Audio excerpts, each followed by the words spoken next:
think they tried to at least get stash, as we say. They were getting their loot bag was full. They were not going to be caught flat-footed. This is it. Yes. So they were ahead of the curve right from the very beginning. Because have you heard of any other country losing anything of that sort? No. It's only Germany. About 6 million masks. And then that story of things lost in Kenya went quiet. It's not something you can put in your pocket. Now we are hearing some was diverted to the US. Crazy, isn't it? And this was equipment meant for the military. So if you're talking about preparedness, what seems clear about the Germans is that they were prepared. Yeah, because they have the same, more or less the same numbers, less 30,000 or so, like Italy and Spain. But the numbers we see of deaths in Italy and Spain is 13,000, and their deaths are just at 1,500, 1,800. But we also have to bear in mind, when people talk about preparedness, today is a day we need to actually have clear definitions. It's not that they were not prepared, no. They were prepared for diseases that were common among their people, and they knew how to manage it. This one, they were not prepared for because this was unusual. Yep. It got them completely flat-footed? It did. So why is it that the cases in Germany are not exhibiting so many deaths and their health system is not swamped? I don't know. They were some. But as I said... What are the numbers again in Germany? 103,000 confirmed cases. Are they in hospital? Well, no. This is the thing. I read up on this a little bit, and there's some people who are actually at home care, right? And we have quite a number then who have gone, who have been in hospital, and these are the 103 we're talking about is over time. There are quite a number of recovered cases, people now who are all right and have gone back home. How many on home care? Like what percentage? I need to find out. I need to get that information for you, and I can do that in just a bit. All right. Because when you talk about Italy and Spain, many of them have gone to seek medical care. Yeah. Not many are in home care, right? No, the problem with Italy and Spain, you will find that some of the worst cases they've had are in places where the elderly were housed and homed. So in Germany, 28,700 have recovered. So they're back home, they're doing fine. And it's interesting because 67,000, almost 68,000 have been said to be in mild condition and were actually treated at home. 68,000 did not go to hospital. Are at home. Right. And of these, only 4,895 are in serious or critical situations. So those are the only ones in hospital? Yeah. Only almost 5,000 are in hospital. The rest are not. So Germany does not have the makeshift hospitals like the rest of the countries? No, they don't. The healthcare system is managing it. And also, if you have such a huge number of people who are getting home care and home support, then you don't need to build those tents. This is the thing. And again, the deaths, only 1,810. How are those people at home getting their care, their treatment? What is it? Is it telemedicine? Are they calling into a specific number of doctors who they speak to? I mean, how are they being managed? Okay, yes. So what we have is that, so of this 67,970, 85% are doing home care with the help of a doctor, either via teleconference or via telephone. But then they are able to go into a pharmacy when they need and get the medication that has been prescribed. So access to a doctor via phone. Via phone. So this thing that we've been having here, joking around with 719, could actually work. Sort us out hugely. You can imagine almost 70,000 people getting healthcare in this manner. Keeping the hospitals open. What are your conditions? Still. Mild? All right. So what I need you to do, go to the pharmacy, get paracetamol, get this and the other, go back home, continue your treatment, isolate yourself. Yep.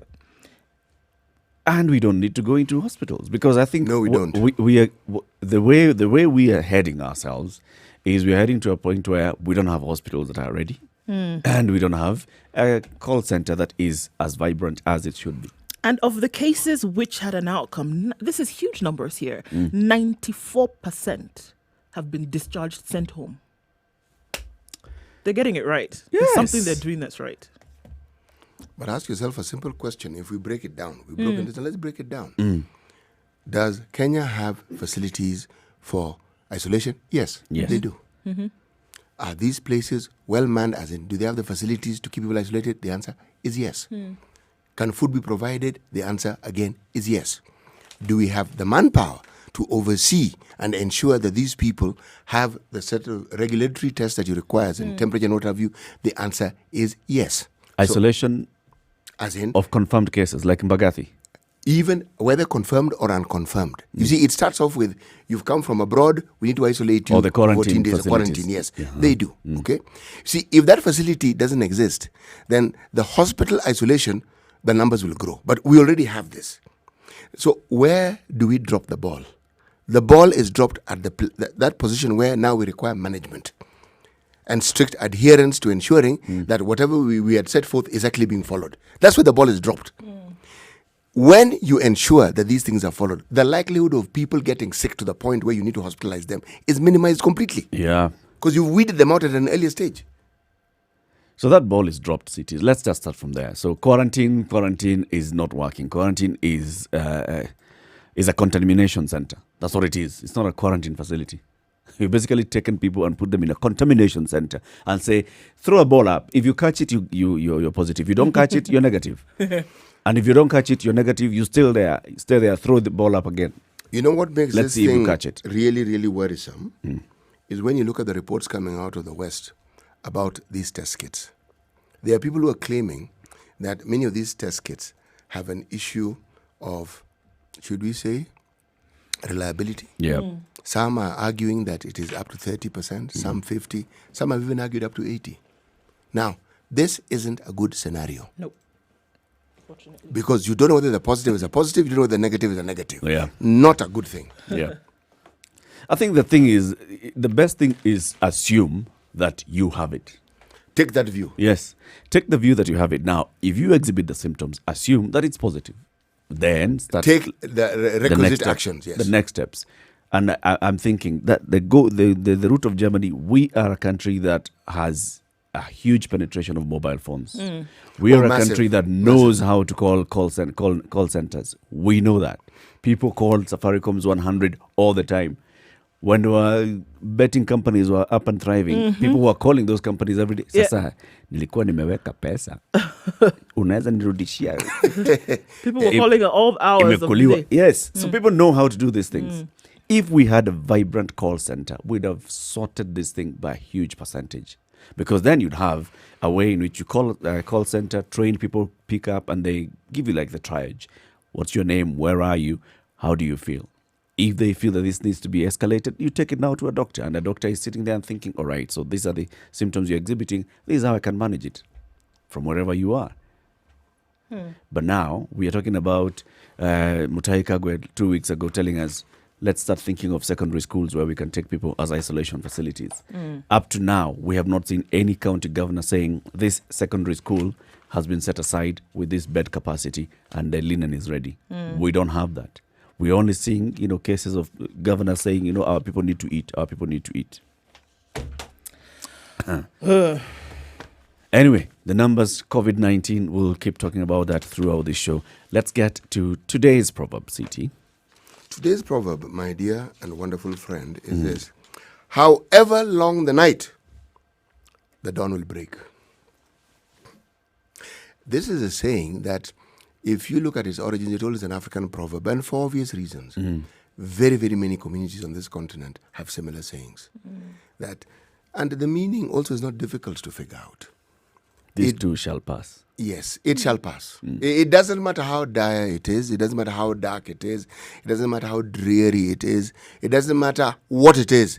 It will come to pass. It always comes to pass. That is Joy comes in the morning. Yes. Troubles will fly away.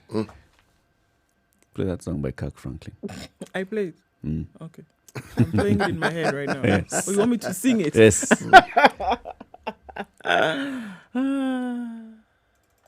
Okay. You're waiting. Oh, really? Joy comes in the morning. I sang now. Finish. Now I'm shy. Well, All right. So we'll take a look at the headlines shortly. This is a situation with Kenya's biggest conversation. Thank you very much for tuning in. Today being the 7th of April, 2020, the day that Nairobi, Mombasa, Kilifi and Kwale have been isolated. Don't get in, don't get out. And then the word within, and the definition of the word within comes in. When the president was speaking within State House, Did he mean that he could not move anywhere within State House or within or without State House? Definitions. And speech writers and them inserting words where they create a lot of confusion. It's 6:15. Let's take a look at the weather shortly. Good morning.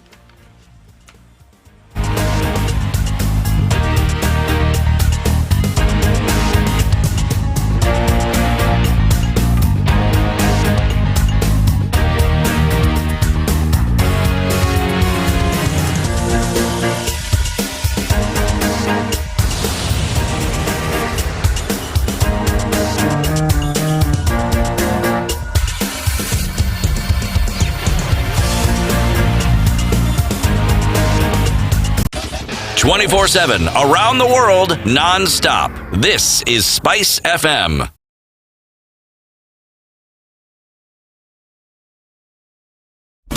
Classic soul, R&B, smooth jazz, neo-soul, and nostalgic ballads. Make some noise! Yeah! You're listening to Spice FM.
All right, it's a rainy morning The weather. in Nairobi and very cloudy conditions, likely to have rain through most of the day, highs of 25 and lows of 16 today.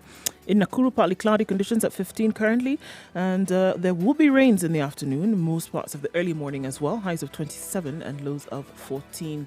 It's partly cloudy in Nyeri at 15 degrees. Thunderstorms expected for the later part of the afternoon with highs of 24 and lows of 15. Eldoret is partly cloudy at 14 degrees, highs of 25 and lows of 13. It's 19 degrees in Kisumu and partly cloudy, highs of 29 and lows of 19 with rain expected later on. Mombasa is going to be clear skies this morning at 27 degrees, highs of 32 and lows of 26. Malindi at 28 degrees is partly cloudy through the day today, highs of 32 and lows of 27. Taking a look then into Kampala at 21 degrees, showers expected in the afternoon with highs of 27 and lows of 21. Dar es Salaam at 26 degrees will be clear skies for most of the morning, and then into the afternoon we'll have some rain showers with highs of 32 and lows of 25. Johannesburg at 13 degrees currently will be clear skies and then partly cloudy conditions later with highs of 23 and lows of 10. Lagos is clear skies this morning at 27 degrees. We'll see highs of 34 and lows of 26. Taking a peek into New York, it's clear skies at 14 degrees for this morning. 18 degrees the high and lows of 9. That's likely to change in a short while. We'll have a look at that. In Paris at 12 degrees, it's partly cloudy, highs of 23 and lows of 10. And finally in London at 7 degrees, clear skies all through, highs of 19 and lows of 7.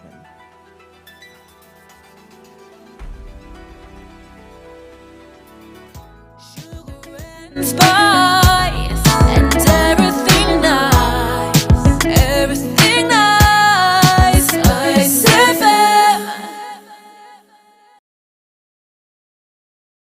mature, intelligent talk every morning. Spice up yourself.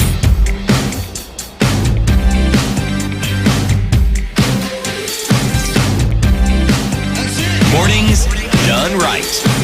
94.4 Spice. This is the situation. Kenya's biggest conversation. We're taking a look at the headlines. Remember, you can download the Standard e-paper app from Google Play Store and Apple App Store and get to access the Standard newspaper online wherever you are. The headline on the Standard this morning. Capital city isolated. I think there were very many definitions that were given to this yesterday, but let's have a look at this. Makings of a lockdown. Alarmed by high infections in the wider Nairobi metropolis, the president takes drastic action to block people from leaving or entering the area starting last night. A similar ban will be enforced in Kilifi, Mombasa and Kwale counties from tomorrow. And then taking a look at this, his new measures, Uhuru now, to curb the coronavirus spread. Number one, movement in and out of Nairobi, which has the highest number of confirmed COVID-19 cases, restricted, excluding cargo, for 21 days from last evening. A similar ban to be imposed in Kilifi, Mombasa and Kwale counties beginning tomorrow at 7 p.m.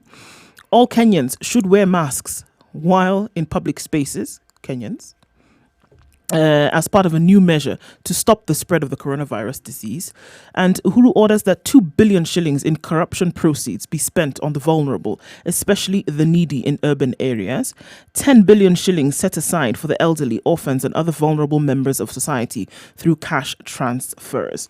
And then for all avoidance of doubt, the Nairobi metropolitan area consists of Nairobi City County, parts of Kiambu County, parts of Machakos County, parts of Kajiado County and other areas as set out in the order. 158 is the number of people who have tested positive for COVID-19 in Kenya. 82% of the reported cases are from the Nairobi metro area. 14 reported in Kilifi, Kwale and Mombasa. So then looking at what does this actually mean? Breaking it down now. So of these 4 counties, you stay where you are. And you can't come in, is what we're saying. But movement within the counties is not restricted, save for the curfew, then between 7 p.m. and 5 a.m. So during the day, you can move within those counties. You cannot, however, leave, and you cannot come in to those specific counties. But still the curfew that had been set aside a couple of weeks ago remains. I don't know a clearer way to put it. Yeah. Yeah? No. It's not clear. When he was reading it, it wasn't clear. When it was being read yesterday, it wasn't very clear in terms of what it was. What he said yesterday versus what came out later were very different things. This is what the speech was saying, right?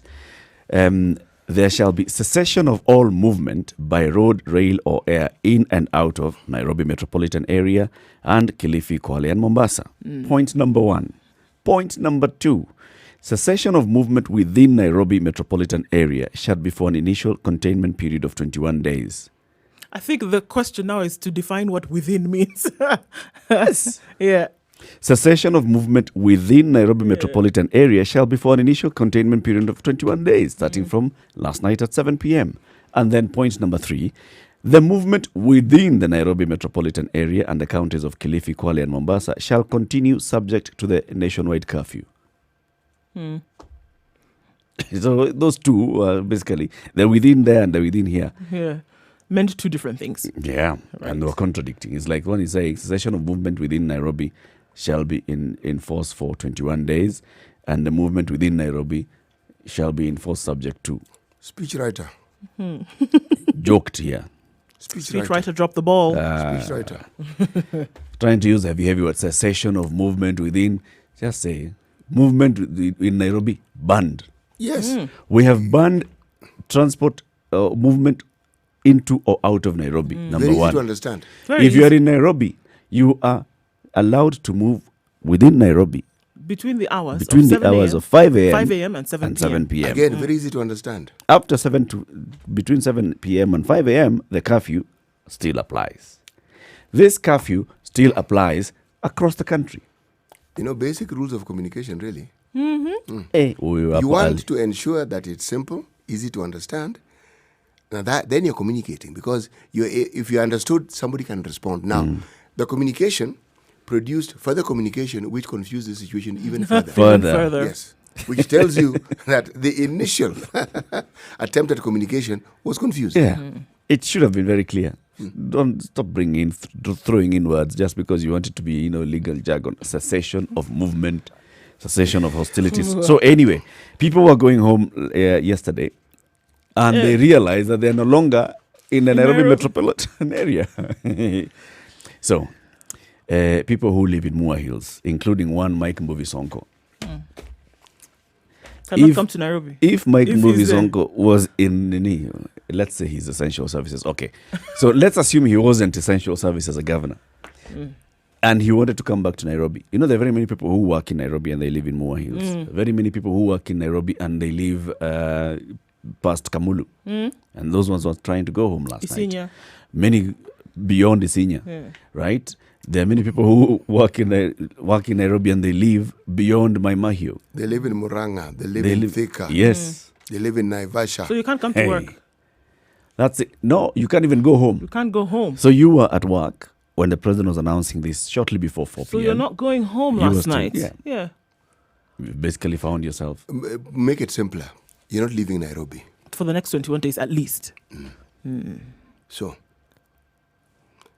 But let me ask you, the people who were caught up by this ban at 7 p.m. yesterday, what were they doing at 7 p.m. anyway? Anyway, why were they? Yeah, because the curfew was still in place. The curfew is still in place. You shouldn't have been on the road at 7 o'clock anyway within the city.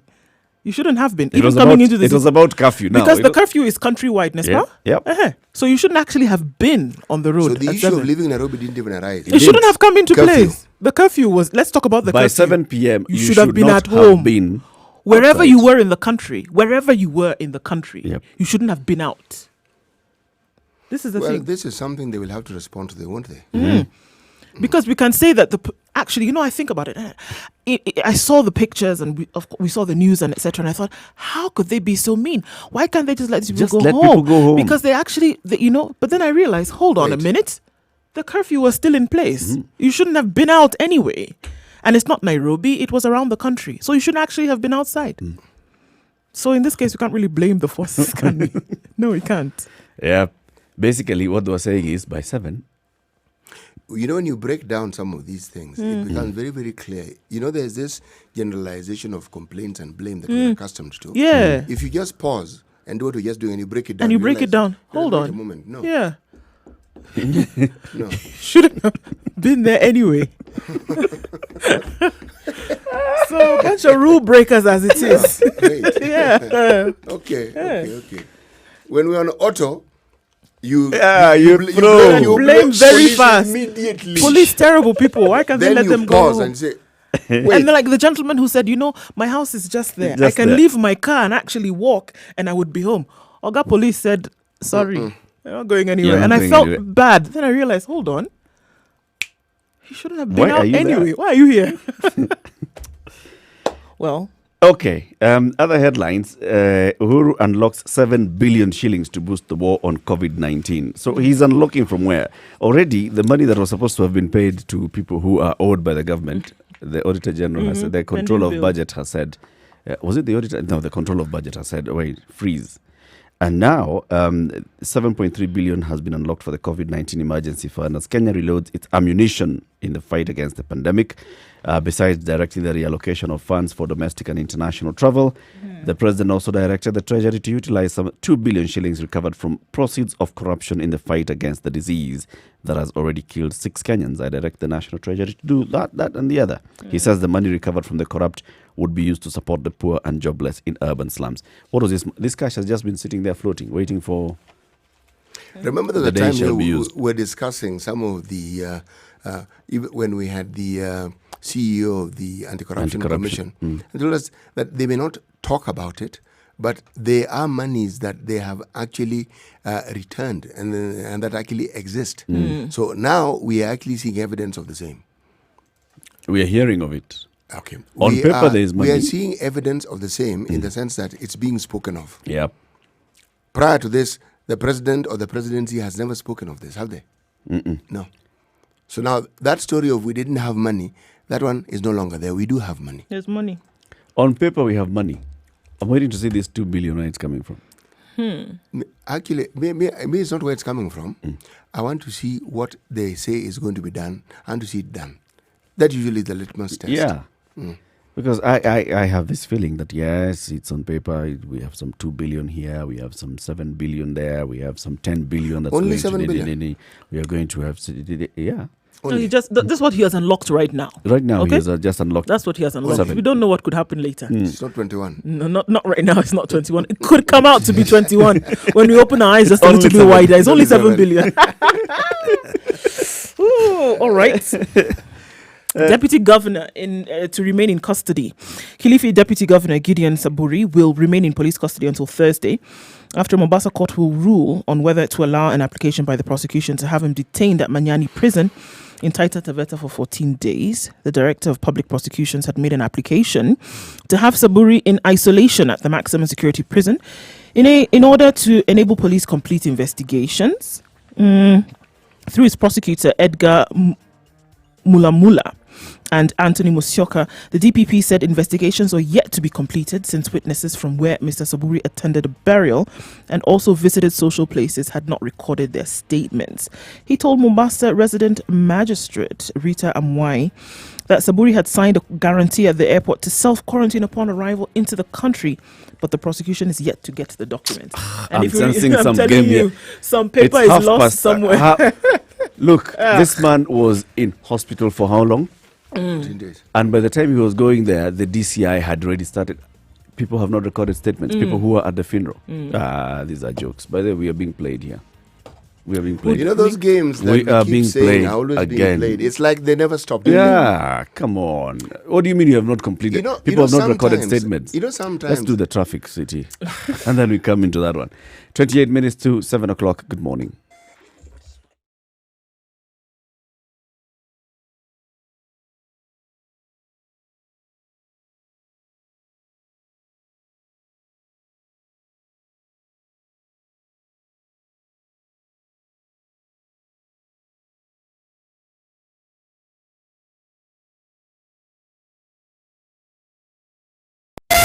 Spice FM, Malindi.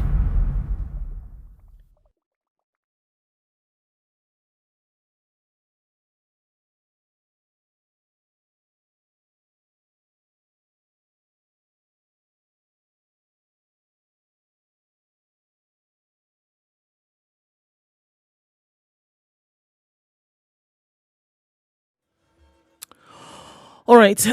Traffic has spiked this morning because of what we saw last night. That's for sure. Quite a number of people not able to leave the city. So don't try it because you're not going to be able to go. There are already roadblocks in the NMA. That's Nairobi metropolitan area. Small World, Athi River, Katani, Mlolongo, Kamulu, Chania Bridge, Garissa Road, Makutano Junction, Uplands, Rironi, Maimahu Junction. So you need to watch out for those ones. Honestly, guys, you can't leave the city if you're already in Nairobi. And the same applies for Mombasa, the same applies for Kilifi and Kwale. So if you're there, you're there. There is some traffic on Outer Ring Road. It's busy right towards Juja and Komarok roads. So you want to watch out for that. We've had some rain this morning, so the roads are slippery, folks. There's not much traffic on any of the other major highways except approaching what those roadblocks are. So please be careful. Have a look before you plan your trip so that you can get where you're going in good time. Spice FMKE is how you can reach us on Twitter. Let us know what you see. But we're going to be dealing with those roadblocks and a little bit more of that information in a short while. Let us know.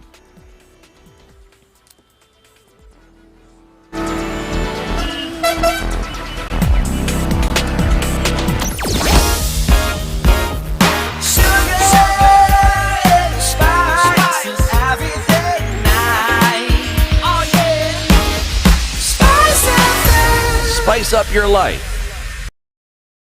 Mature, intelligent talk every morning. Spice up yourself. You were telling us about Saburi and the DPP and the court case and why he still needs to stay a bit longer in the police cell. In case we've forgotten, he's been accused of refusing self-quarantine for the mandatory 14 days and potentially exposing dozens to the coronavirus after arriving in the country from Germany. And I remember that in the first instance when the Minister for Health, the Cabinet Minister for Health, said that this is a document you will sign that you will get into self-quarantine. If you breach that, it's a criminal offense. So that's where all of this is coming from, all right? The prosecution told the court that the investigating officer had received information that residents of Kilifi were angered by the DG's actions, hence they may want to harm him. So this is the reason why they want to have him for his own in protection. custody for his own protection. Right. The other details of who has not recorded a statement or whatever has not been done, that just doesn't work. It needs to be done and gotten over with. Yeah. You know, it must be pointed out with seriousness. You know, everything that relates to COVID-19 has to be treated with the utmost seriousness. You know, this business as usual mentality where important documents are misplaced, lost. Yeah. There's lack of clarity as to the actions being taken when the actions that should be taken are clear. These aren't things that are going to help our situation. Because it's a mindset. You see, what we're seeing is a manifestation of the mindset. Remember yesterday when we were being told about some of the quarantine areas, health workers are in place. They're there. It's not that they're not there. But there's a certain discipline that is required in ensuring that people adhere to certain strict measures. Yep. That is out of the window completely. So it means it's business as usual. Okay, we've got them in quarantine. Okay. Siwako huko. Sawa. Siwanakula. Tosha. All you do as Now a health they're worker quarantined, is you yeah. pass in there, you check, like, wametoka hapa. Okay. The thing we're told that the test every day is the temperature. Yep. Okay? Beyond that, done. Now, it means this matter hasn't actually sank. If people were out and about yesterday at the hours that we're being told, it is evident that this thing hasn't sank. Yep. So what is it going to take for it to sink? Voila. There you go. There is evidence that people are not really taking this thing seriously. That's 7 o'clock. People were still milling about the streets as if business as usual. Yes, and using the same excuse, but I just live around the corner here. Yeah. Get out of here. What has that got to do with anything? Boss kwangu ni hapa. Ni kwangu tu, hata siko mbali. Hata naweza Hata wacha gari hapa nimechelewa tu na nitembee. 1 hour. Si shida. Ni jam ile nimepata. Yes. And there are no jams now.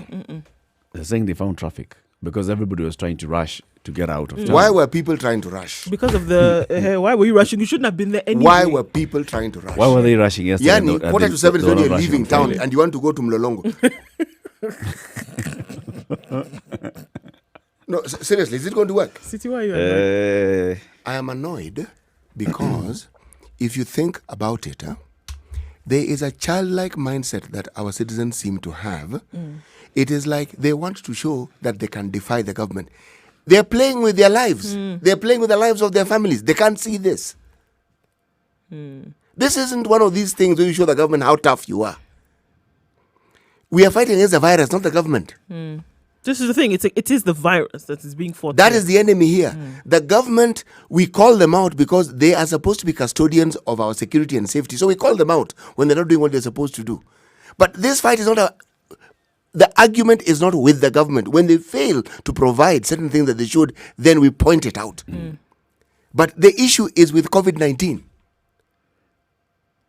And then I'm sure if you go to social media, you'll hear about the police did this, the police did that. Oh, okay. I've slept. If I've you slept were outside. ask those who got to their homes at 6 or 6:45, ask them if the police have come to their homes to harass them. The answer will be no. No.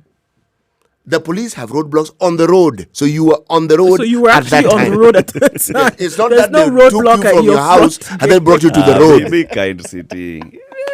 Extraneous circumstances, who are watching the president's speech.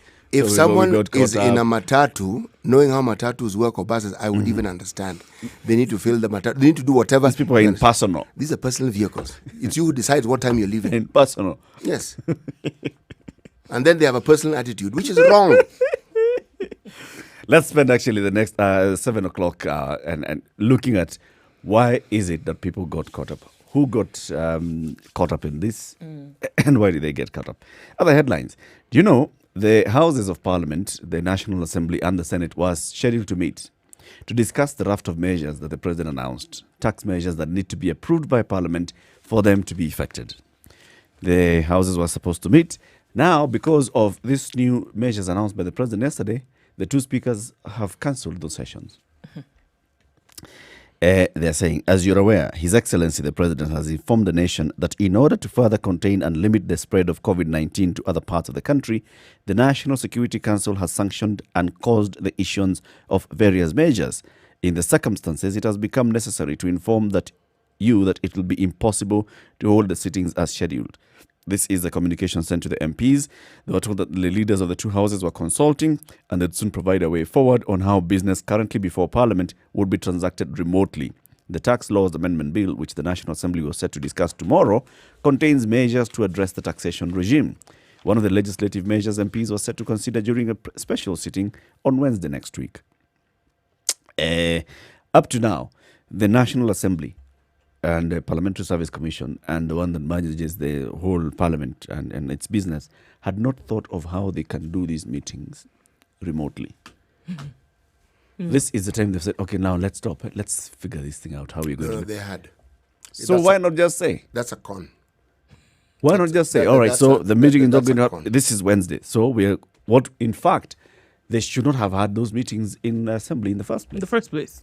Should have said, all right, so this is the numbers we need. We need you people to log in on Zoom. This is how we're going to record. Because the issue is, how do you take the minutes so that they can go into the official Hansard? This is how we're going to ensure that whatever we discuss is going to be Eric, do you recorded on remember Hansard. when it was discussed that our National Assembly should actually go digital? Yeah. Do you remember? It wasn't yesterday. It wasn't the day before. No. No. No. It was a long time ago. Yep. And these are the people who make decisions as to where money should be spent. This is something that could have been done, should have been done. So this discussion we're having wouldn't even have arisen. Even for now, I mean, it's something that they can work on. They can work on this. These are, different circumstances. What is it that you can do to make sure that you have your meeting and that meeting is recorded? And then that recording is kept. Could have been done. It can be done. So they're trying to figure it out now. What they could have figured out last week. You will find that within that particular branch of government, they have IT experts. Of course. There are people who understand all these things. No. They can even call in experts from other arms of government. They do. We have an entire ministry that deals with ICT. We have an entire authority. Ministry. Yes. We have an ICT authority in this country. All right? With experts on ICT. The sort of government department where even the people who actually do the menial jobs have ICT knowledge. Those are people who could have sat down and said, it's that mindset, Eric. It's that mindset. Because somehow everything has to go through this scrutiny of what is it, what can we eat? Yeah, what can we siphon out of this before it actually moves? The presidents of Africa held a meeting the other day online. Yes, they did. The presidents. Presidents And of who are Africa. you? Presidents. And they agreed on some pertinent Not things. just that we're within going the to see the rollout geographical of region of Kenya. Yeah. From across Africa. They sat, they spoke. Uhuru was in attendance. It's minuted. President Pictures were Kenyatta of taken. Kenya was in attendance. Chair was President Cyril Ramaphosa of South Africa in attendance. President so-and-so was in attendance. And what they discussed is minuted. And it's there And it's rolling out. for the record. So what is this that MPs, these guys are telling us?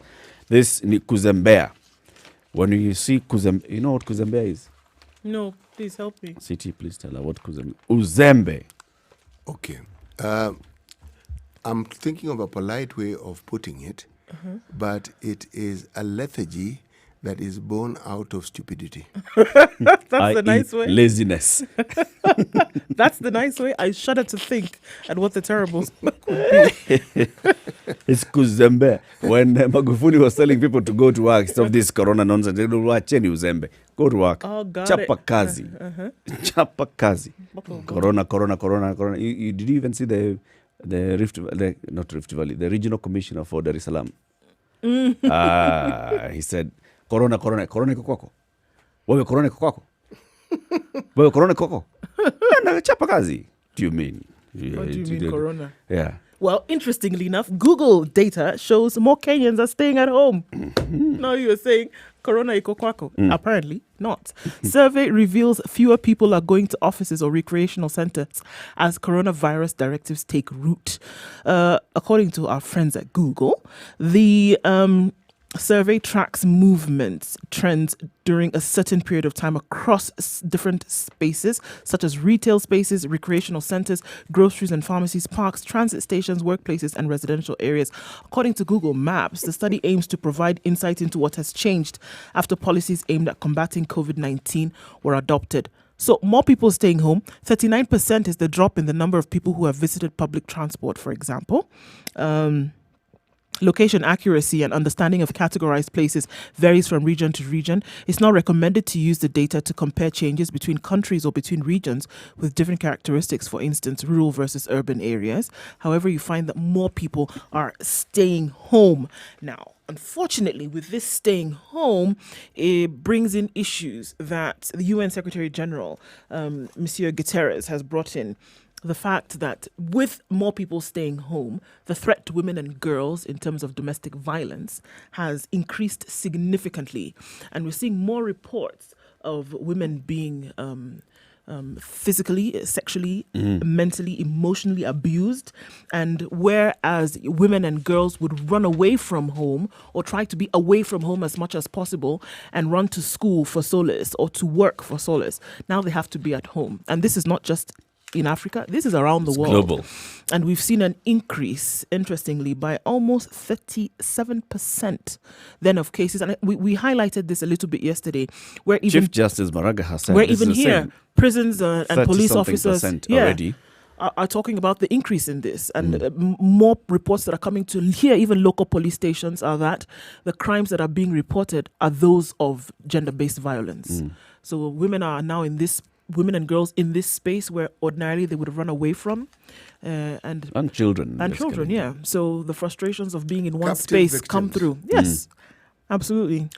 Something else on page 10 of the Standard. Years of HIV battle prepare South Africans for virus testing. They're saying that the structures that South Africa has had on this particular continent, in fact, in the world, South Africa has always been cited as the one country that had the highest prevalence of HIV.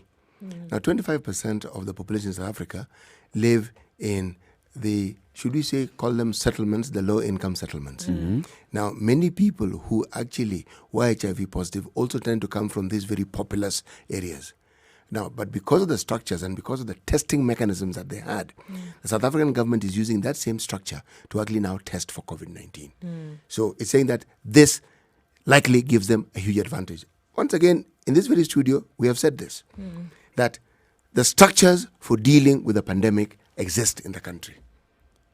We don't have to look for it. It exists. But how to weaponize it so that it can help us in this war against COVID is the discussion that we have not heard the Ministry of Health even suggesting or even hinting at. And why would that be? Why is it that is not happening? There's a lot of things that's not happening, that's not coming out of the Emergency Response Committee. No. The structures. So we talk about, yes, the structures are in place, but we are not seeing them being activated. We're also talking about counties also. We talked about Germany and the kind of devolved system that they have. In Kenya, we have devolution. We have county governors. We have a representative of the county governors in the Emergency Response Committee. Counties are now being stifled with cash, so we fight COVID. So they say. And now the counties are the ones who are at the front line. When you talk about go and identify schools, it's counties that are being told go and identify schools. Yes. When you talk about people who are in charge of public health workers and community health workers, it's the counties. So what we're seeing here is an unchanged mindset of those who are in the bureaucratic system of government. yeah, You have a problem and then they're seeing an opportunity for making money. There's nothing complicated about these processes. They're being complicated deliberately before our very eyes. They are being complicated. And then we are going to get into that phase where we're going to be dealing with these issues by discussing words and throwing words at something that whose solution is not even far-fetched. Yeah. it's words upon words. Yes.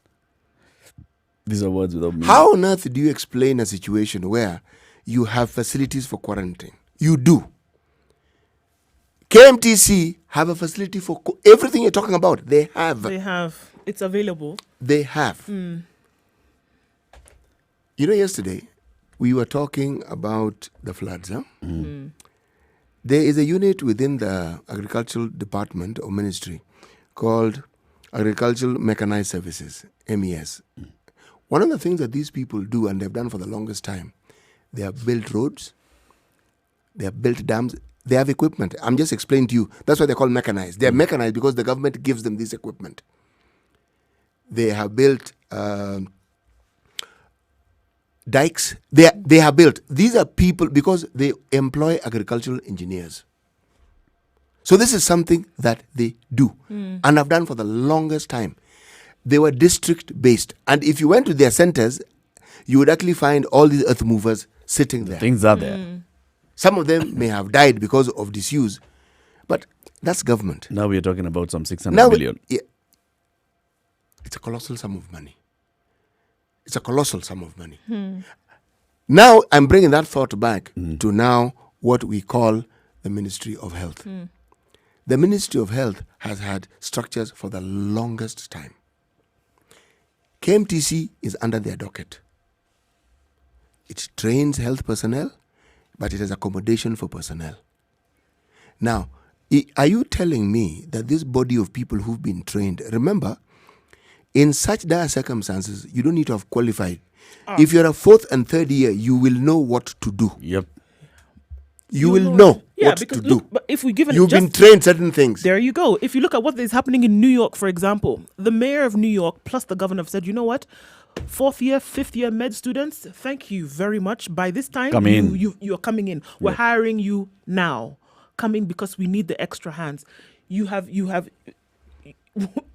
going to know much more. You know what to do. You're not going to know much more than you know right now. You would have had more years to practice during your internship and such, but we need you right now. It's an emergency situation. Yes. Yeah. So, if you're talking about personnel that would help man these institutions. By the way, in the country, we have sufficient personnel. Thank you. So we're hiring. How many are we hiring again? The advert was in the paper the other day. We have doctors and nurses grade 3, medical officer grade 2 and all. We're hiring those in 2 weeks, right? Yes. But then we still have even extra capacity. Actually, you've got... And then there's the other thing of even housing them. We have the capacity also. They are going to be working long hours. They're going to be... We don't need them to be thinking, I need to go home. No, I need to you need to provide them with housing. Just for this period, provide them with housing. Do we have facilities? Yes, of we do. Course. We do. KMTCs, like you're saying, and they're across the country. We do. Or even you can even provide. Nairobi Hospital made the announcement the other day that they have provided a 100-bed capacity for their staff. Yes, they have. So when they're working on rotation, they have somewhere where they can go take a nap and come back to work within the facility. Eric, take so you it actually further. don't have to leave. They even have a college in Nairobi. They do. You've gotten where I was going. Many private hospitals have a wing that actually trains people in nursing. If it is capacity, I'm taking the box. Accommodation, we have. Personnel to do the work, we have. Know-how within the personnel, we have. Okay, so what is it about this country and our people who are supposed to oversee? What is it? We are better off than many, many tin-pot countries who don't have a thing. Yep. As we have. For real. And we're still fuddling and picking our noses as we walk along. I'm talking about those in management, not the Bonenchi. Yes. You have a situation that we can handle, we can manage, we have the means. We actually have the means. Even when Mutahi Kagwe said, there's something that we do have in this country that many other countries do not have. Boarding schools. This can be converted into isolation centers immediately. Since then, it's close to 10 days now. Have we seen any identification of boarding schools and saying, this is what we have set aside as an isolation center, and this is how it shall work? No, we're waiting for COVID-19 to come and hit, and then it's... Now, this school... yeah. Every region in this country has what you call the equivalent of a national school. Yep. And to be a national school, you must have certain facilities. And then you have what they used to call them provincial schools. Man, they all have boarding facilities. Believe me, if it's a question of where to isolate people, where to quarantine, we have. We have. Now, why is it that we are still running around in circles? Where is the disconnect? Because you would say that maybe you had a group of intellectuals, a group of, well-abled professionals, but then they don't have the wherewithal. But in this case, you have both in Kenya. So where is the disconnect? The disconnect is that the people who are sitting at Afya House in the boardroom are only sitting in the Afya House in the boardroom, and they're not even coming out to say, so wait, City, we have discussed ABCD, you're in charge of this, go. You know what? This is it. like we said before, Go they've and never execute. used. They're not used to actually getting the job done. They're not Yep. used to working. Have you So seen now these you've a guys even situation going you've to these called upon isolation them to actually facilities? work. They don't know what to do. Don't know. They don't know what to They do. just As say in, things up because there. this is like you're a fish out of water situation. You actually have to work and get something done. They probably don't know how this to one, react. The only time that we are seeing things working is when they tell the police, Kibicho and Matiang'i, now we need police to do this and the other. Kibicho and Matiang'i, immediately. Roadblock, talk to George Namtemea, the regional commissioners. These are you know, information goes down, whoop, and it's immediate. and it's immediate, and it's executed. Yes, it's executed badly and all, but It's You executed. can see. Isolation facilities, you set them up. You say we are going to have isolation facilities. You don't have them ready. And then tomorrow, NYS buses are there. Bringing Because NYS drivers were told by Matiang'i, Come and go. They're there. they're there. Take people here. Tuwapeleka wapi? Go to Boma Hotel. You They Boma. go. It's full. Okay, now go to School of Government. They go. 2 weeks later, you say these people have flouted. Have you visited those places? Nope. Even once. Have you No. seen any member of this committee or even the task force? We have talked to these people in these isolation centers. They have never seen a member of the task force or Coming the to committee oversee. coming to actually just inspect and say, we have 14 isolation centers in Nairobi. Let's just do a lap. Around. Let's just see This isolation. this is where sometimes when you look at government ministers and departments, you single out someone like Matiang'i because you would have seen him. You see him. There's a problem of insecurity at the coast. You've seen him twice. He goes. He went there, He's there. and said, You I'm going to saw sort out him. this Garissa, thing. go. You Go there saw and say, him. yeah, I'll go there so that you see this either one, because something needs to be done, or I want to show you then how it is going to be done. No question. You know, I still remember the days when they were trying to sort out these matters of regarding exams and the theft and the... Yeah. And the You would cheating and see him. Yeah. And he'd make pronouncements. And you see him on the day of the exam, he is there visiting schools. Yes, he's there. Visiting schools. Have the papers arrived on time? Yes. Are the students ready? Yes. Is security? Yes. Eric, do you know the strange thing was you didn't know when Matiang'i would turn Would show up. But So he would guess turn what up. happened? So guess what happened? It forced people to get into Everybody work will be mode. ready. You knew. Work mode. You're ready because you don't know. It's like you will come like a thief in the night. You will not be prepared. You know the other Two women sewing in the field. One Yes, disappears. and the other one remains. You know the other person who used to pull that stunt? Michuki. Michuki. Oh, he'd be there. Buchuf. At the story of a road.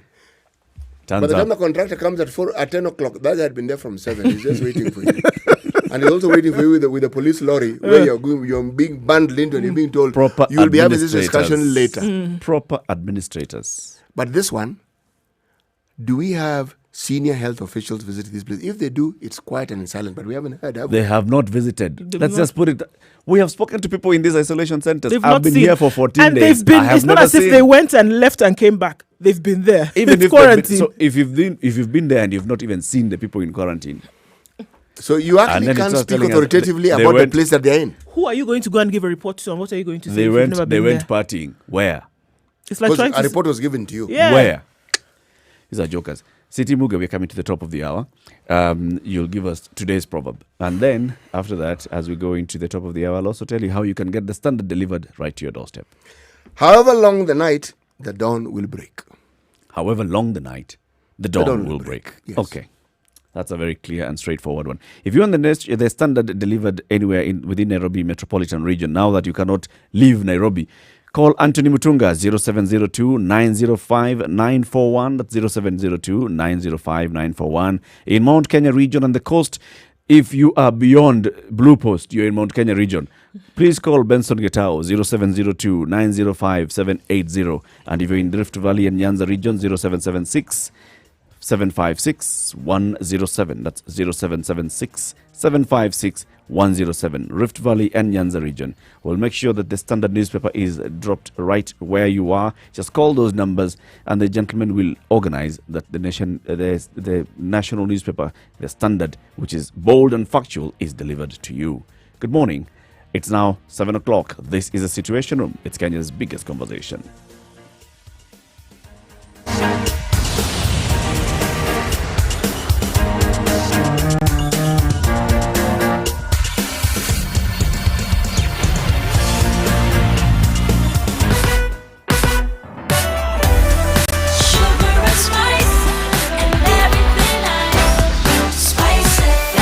now have Spice been up your changed. life. Most of the roads still quite wet because of the showers that we saw in Nairobi this morning, but nothing much. It's flowing quite smoothly in all directions around the city. Where we had some traffic earlier on Jogo Road, that seems to be opening up now, and that you should be able to get on through without any problem. Kangunda Road, right after Njiro, we do have some issues there towards the eastern bypass, but like we said, it will open up soon enough. People are reeling from the effects of yesterday, trying to get through. Okay, in other areas, Mombasa Road traffic, there's no traffic now. We should be fine if you're heading in that direction, in or outbound. Remember that from tomorrow the ferry will cease to work, guys, in Mombasa, so you need to make some plans for that. No, in this case, actually, no, because you're not going anywhere anyway, according to the new directive. Spice FM KE is how you can reach us on Twitter. Let us know what you see. 0719 012 600.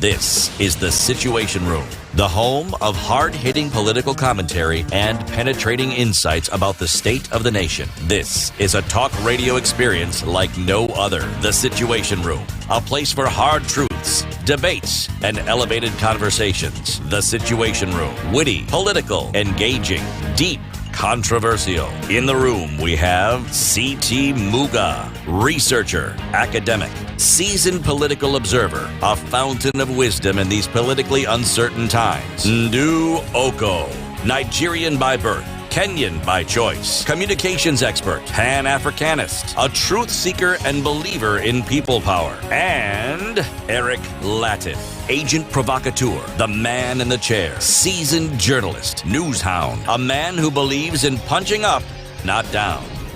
This is The Situation Room, the only way to start your day. Hautaingia Nairobi, hautatoka Nairobi kuanzia saa moja. Kwa hivyo kama unatoka Western umefika Eldoret, tafadhali rudi. Maana ukifika hapa kwa mpaka yetu hapo utarudishwa tu bado. So it's entry and exit. And this one is not negotiable. Tungependa pia kusisitiza jambo moja kwamba pia maofisa wetu wako under very firm instruction kuhakikisha kwamba yale magari ambayo yamebeba vyakula, ikuwe ni mahindi, ikuwe ni unga, ikuwe ni mchele, ikuwe ni maziwa, hiyo magari inapewa facilitation kupita. Na maana watu lazima wanahitaji chakula kuingia Nairobi, kutoka Nairobi, lazima hiyo chakula ikuwe facilitated, watu wapate chakula. Jambo la tatu la mwisho ni kwamba this is the Rift Valley Regional Commissioner George Natembea. He was speaking yesterday before 7 p.m. Remember, the president gave the speech shortly before 4 p.m. But the machinery had already been mobilized because they were aware that this is what we have advised the president. The National Security Council has advised the president has accepted, the NSC has sanctioned this. So, went into motion. George Natembea, Rift Valley Regional Coordinator, he is among the people who are putting roadblocks. So, going to Nakuru, that's Rift Valley. Going to Kajiado, that's Rift Valley. So, going beyond Ngong, that's Rift Valley. So, he was saying, look, this is where we're going to put our roadblocks. And you don't need to move. They already know. Maafisa wetu watakuwa hapo, watakuwa mobilized. They already have their brief. Health. We are going to have quarantine facilities. Sunday. Monday morning, we are in discussion on where the quarantine facilities will be. Meanwhile, flights are landing at JKIA. Flight 0005, you're clear to land. People are landing at JKIA. 3 days later is when I've spoken to somebody who is working in these areas. 3 days later is when they were being assigned. So now, Dr. CT, you are going to be in charge of this quarantine, three quarantine facilities. 3 days into quarantine. People have already moved into quarantine centers. They have never been given communication on this is what is expected of you. They have never been told this is how quarantine shall work. We shall come, we shall do the test on the 5th day, then we shall come and do this on the 7th day, and then we shall release you on the 14th day. And in case that we find somebody who's positive and you had interacted with them, then you will need to be extended for another day of X number of days, and then we shall do this testing. Never given that information. Counseling, never done. Preparation of community, never done. I'm sure CT, you relate with this. When these people leave those quarantine facilities and then they come into the village, stigmatization. Oh, thoroughly. hey, usicheze na huyo mtoto, wewe unajua mama yake alikuwa. Remember the caller who came in Alikuwa COVID and talked to us about going to the kibanda she normally goes to buy fruit from, and because she had a face mask, yes, she realized she might actually get beaten up. Yep. Because if you're wearing a mask, it means you're sick, you're bringing and it. you're bringing it to us. So we're going to beat this thing out of you. And now, the Director General of Health has stood on national TV and broadcast to the country and said, these people in quarantine have not adhered to quarantine measures, so therefore, they may be exposed to COVID-19. Even after 14 days, release them and they come into your estate. You're looking at them like...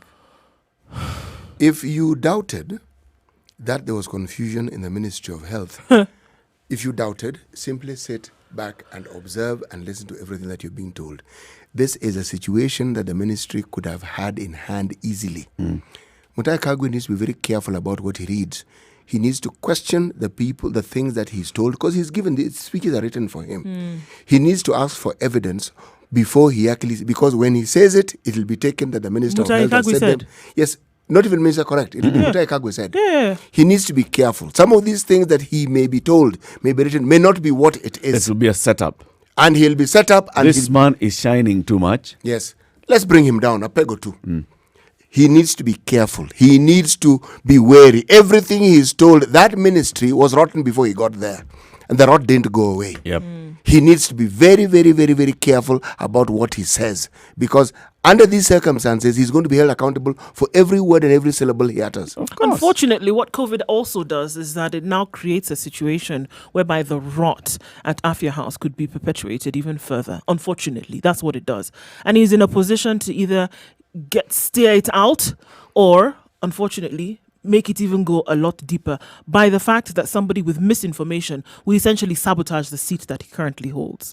And with something like this that's so sensitive, that includes and involves so many people right at the heart of the matter, you can't be in a situation where it continues to get messed up How many day people after do you day think after there are day. in this country who think they should be doing his job? Who actually believe they're qualified? To do it, yeah. How many people do you think there are in the Ministry of Health who even think that this is something they could have been They doing? could have been How doing. many? So it's not as though people are just going to support him and fully. make his job easy. Say, no problem, we're behind you, sir. No, that's what they'll say. The complete opposite is likely It's to happening. happen. Because how do you explain a ministry whose capacity we know well, under the circumstances we have, is able to manage this disease? We know.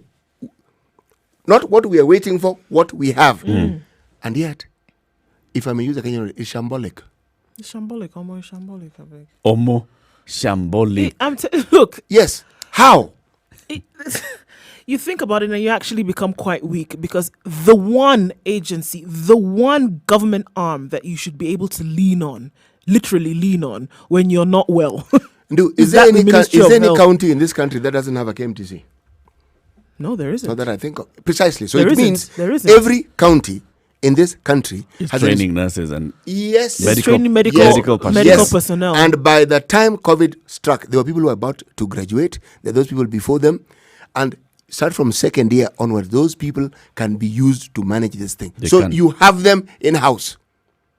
You don't have to import them. You have them. In fact, know what has happened in fact, in this me case? going back to my call for a call center, a very well-run call center. Thank you. Take these guys, second years, third years from KMTC. Put them on the phone. Take them to the call center. They have medical knowledge. They have medical knowledge. Yes. And they've already been told, now this is what you look out for. They know. Call, speak to this one person. If they feel that they need to escalate, then there are a certain number of doctors on duty who will pick calls. So this Daktari, I hear this person, the way they're talking, they sound like they're having difficulty breathing. Talk to them. You can escalate. But if it's just every calling, sasa nilikuwa nauliza naweza kunywa mitishamba, they can deal with those ones. Because you'll still have those people. Or you'll find somebody who says, my child is coughing. Temperature is high. No, I'm not sure about the temperature. Let's work on how you can manage that. We can run this thing much better using the infrastructure that is already in this country. Call center 719 is working. The other numbers, do we know whether they're working or not? We don't know. We haven't tested them yet. We started an SMS service. Does it run? Does it not run? We don't know. Mutahi Kagwe sits in a boardroom with officers. They tell him this and the other, and he says, yes, let's go ahead. Let's go. Let's do this. They say, yes, sir. They leave, they go and sit down in the next meeting and say, unajua tumesema, waziri amesema, we do this and the other. Sawa. That person who is told goes to the next office, waziri amesema, we do this and that's what the other. happens. It's a conversation hanging in the air somewhere there in the office. Afia house between first floor to fourth floor and all that. It never leaves. It never leaves. It never leaves. Go and identify those facilities. Hasn't happened. How long did it take between the time the president said we are going to hire, we are releasing? The president didn't just think we need $1 billion for doctors. He was told we are releasing $1 billion shillings from UHC to hire doctors. How long did it take before that advert appeared on the paper? Why does it take so long? Ministry of Health officers talk to the Public Service Commission. Public Service Commission just need to know, okay, you want us to hire? What grade? This is the grade of the guys we have in public service. How many do we need? Right. So, advert tomorrow. Announcement tomorrow. You know, this one apply within a week. This one doesn't fall on the lap of the president. No, it really doesn't. Yeah. Remember, we asked this when we were burying the former president. We asked, did the president need to drive from his home? From his home to the state to have these things done? But I think he knew. He knew that he needed to. If I don't inspect this thing, he knew. It he would must be have a figured mess. this thing, or someone has told him, Mheshimiwa, go and check a bag. Excellency, these guys aren't doing anything. They're just talking about it. You know, this culture of paying lip service to things that matter the lives of people. These people who are involved think they're going to get away with this thing. This thing comes back to bite you. Properly. It comes back. Because what do you know, there is a saying among those who've understood life and pontificated on it philosophically. When you go about letting down people periodically and you make it a career, you think you're letting down people, you're letting down yourself. These very things will come back to bite you. These very, very, very things. How do you explain a country that has the resources that we have? How do you explain this running around and chasing our tails instead of us reporting positive things? And then you find the Minister for Transport coming up and telling you things. You actually want to tell him, Come on, go and sit Mheshimiwa, please keep quiet. What you're saying is not helping. In fact, don't even appear. Don't appear and open your mouth. No, don't. Please. Don't. Because what is it? The people, the one department that we see, this Department of Security, the ministry, we see it. We see it. There are things they're doing we don't like. There are things they're doing but they are doing something. Not talking. In fact, they don't talk much. They actually, interestingly enough, they don't talk much. It's up and about. I mean, look at the time. If we want to look at the time between when the announcements were made yesterday and then when we saw action taking place. Now, here, if you want to talk about coordinated efforts, to say it was a matter of hours. Hours. And they said, look, roadblocks are going up. How many officers do we need? Here. How many do we need? Where are we going to pull resources from? It was clear. Somebody obviously was in a position of authority saying, somebody took this thing by the reins and said, this is how we're going to steer this thing. This is who we need. Move, get it done. So you can imagine for them, there were no questions asked. And we heard what they said. We're going to pull from police. We're going to pull from CID. We're going to pull from AP. We're going to pull from all over the place to get this thing done. Around the country, do we need to get it done? Yes, we do. Move. No questions. Am I supposed to be at Makutano Junction or Maimahiu? No. Ati bosi ulikuwa unasema tuende wapi? No. Tuna set hii roadblock. Tunaweka hapa Small World ama tuweke pale. Hapana, wacha tuweke pale Machakos Tunnel. Nobody's thinking, oh, maybe should I perhaps. No. And then the message was clear. The same. You heard what Natembeya said. Everybody got the memo. Yep. So whether you are there and somebody is asking you, CT is coming with his car at 5 minutes, 7, begging me, Oga, beg, let me pass. No, you're not going. 7. So you sleep there or whatever you're going to do. As far as I'm concerned, this is what the country is doing, not me. So it's not me you're coming to beg. Go and beg Uhuru. Could there be sibling rivalry actually between the two ministries? Which ministries? This health Interior and coordination of national government. I don't think it is an issue of the ministries. It's an issue of the individuals. Because when you see this sort of confusion, it's a fight for resources. This is it. And not resources to sort out the problem that you have at hand, but who will control the resources. That's the fight you're seeing. Because you do not hear Matiang'i speaking anymore. Doesn't talk much, does he? No, you don't hear at all. But you can see what his docket is doing. When he's required to do, pop. You see. But Done. You don't hear him. You don't hear him. Required to do this, done.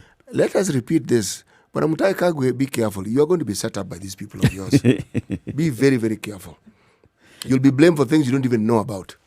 So someone has sent a list of the quarantine schools identified as quarantine centers in Murang'a County, and the number of schools 1, 2, 3 in Murang'a South. There are 2 schools in Kangema. There are 3 schools like that, with the bed capacity going into thousands. Right? I don't know who identified these schools and then what happens after the schools have been identified, because it's one thing to say, this school called Murang'a Teachers College has a bed capacity of 700 and the principal is so and so, but then, so 700 beds, do they have linen? How the 700 bed capacity is in a dormitory? Are we going to put people in isolation in a dormitory next to one another? How far do they need to be from one another?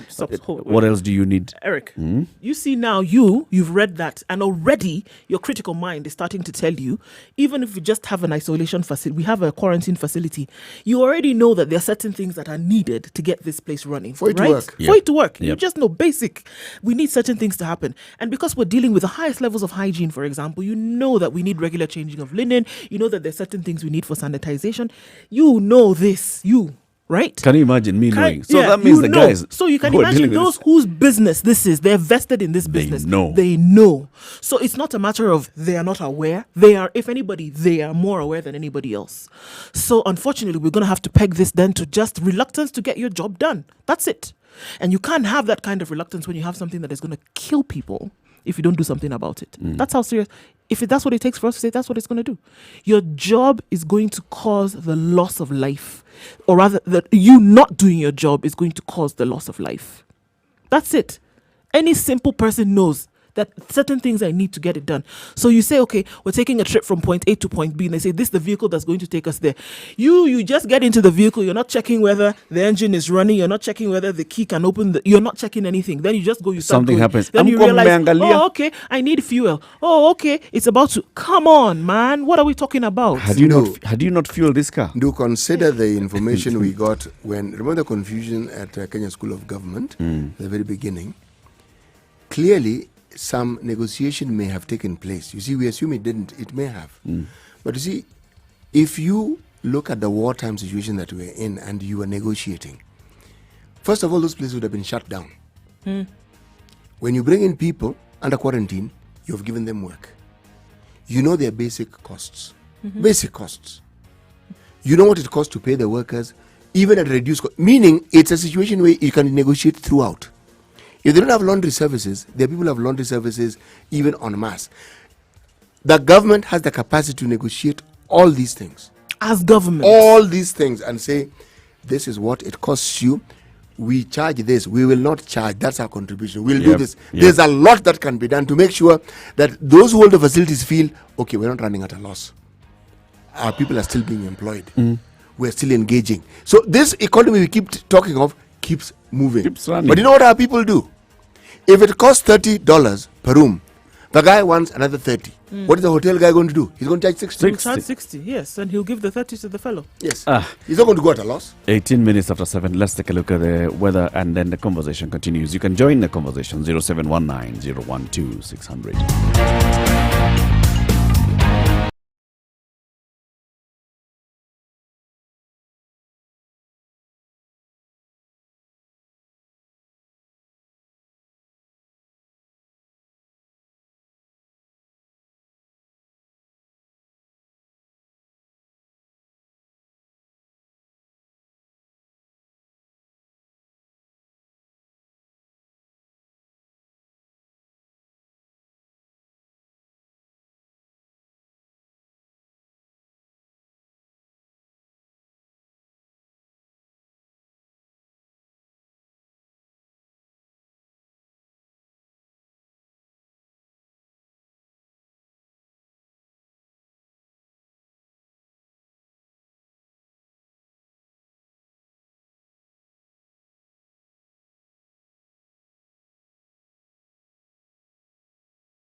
All right, taking a look then in Nairobi, how weather has changed. 18 degrees and mostly cloudy.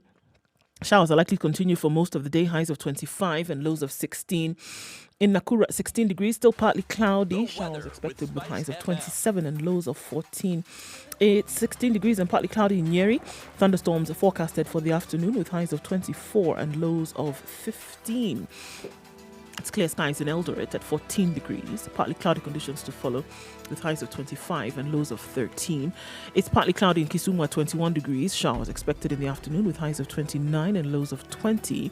Taking a look then into Mombasa, where it's partly cloudy at 27 degrees. Highs of 32 and lows of 26. 28 degrees in Malindi and partly cloudy. Highs of 32 and lows of 27. Taking a look then into East Africa, and in Kampala, it's partly cloudy this morning at 21 degrees. Highs of 28 and lows of 21. Showers expected through most parts of the day. In Dar es Salaam, it's partly cloudy at 26 degrees. We'll see highs of 32 and lows of 25. Chance of showers later on there. In Johannesburg at 12 degrees, it's clear skies for most parts of the day with highs of 23 and lows of 10. And finally in Lagos at 26 degrees, highs of 34 and lows of 25.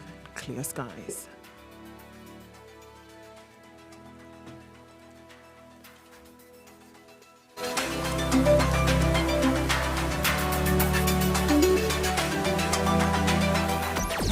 Spice and everything nice. All right, okay.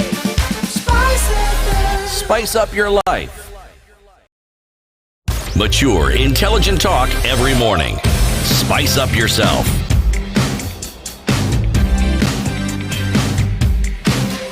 We have seen the Morning. Governor, Ali Hassan Joho coming out front and center on this COVID-19 response, especially in Mombasa County, right?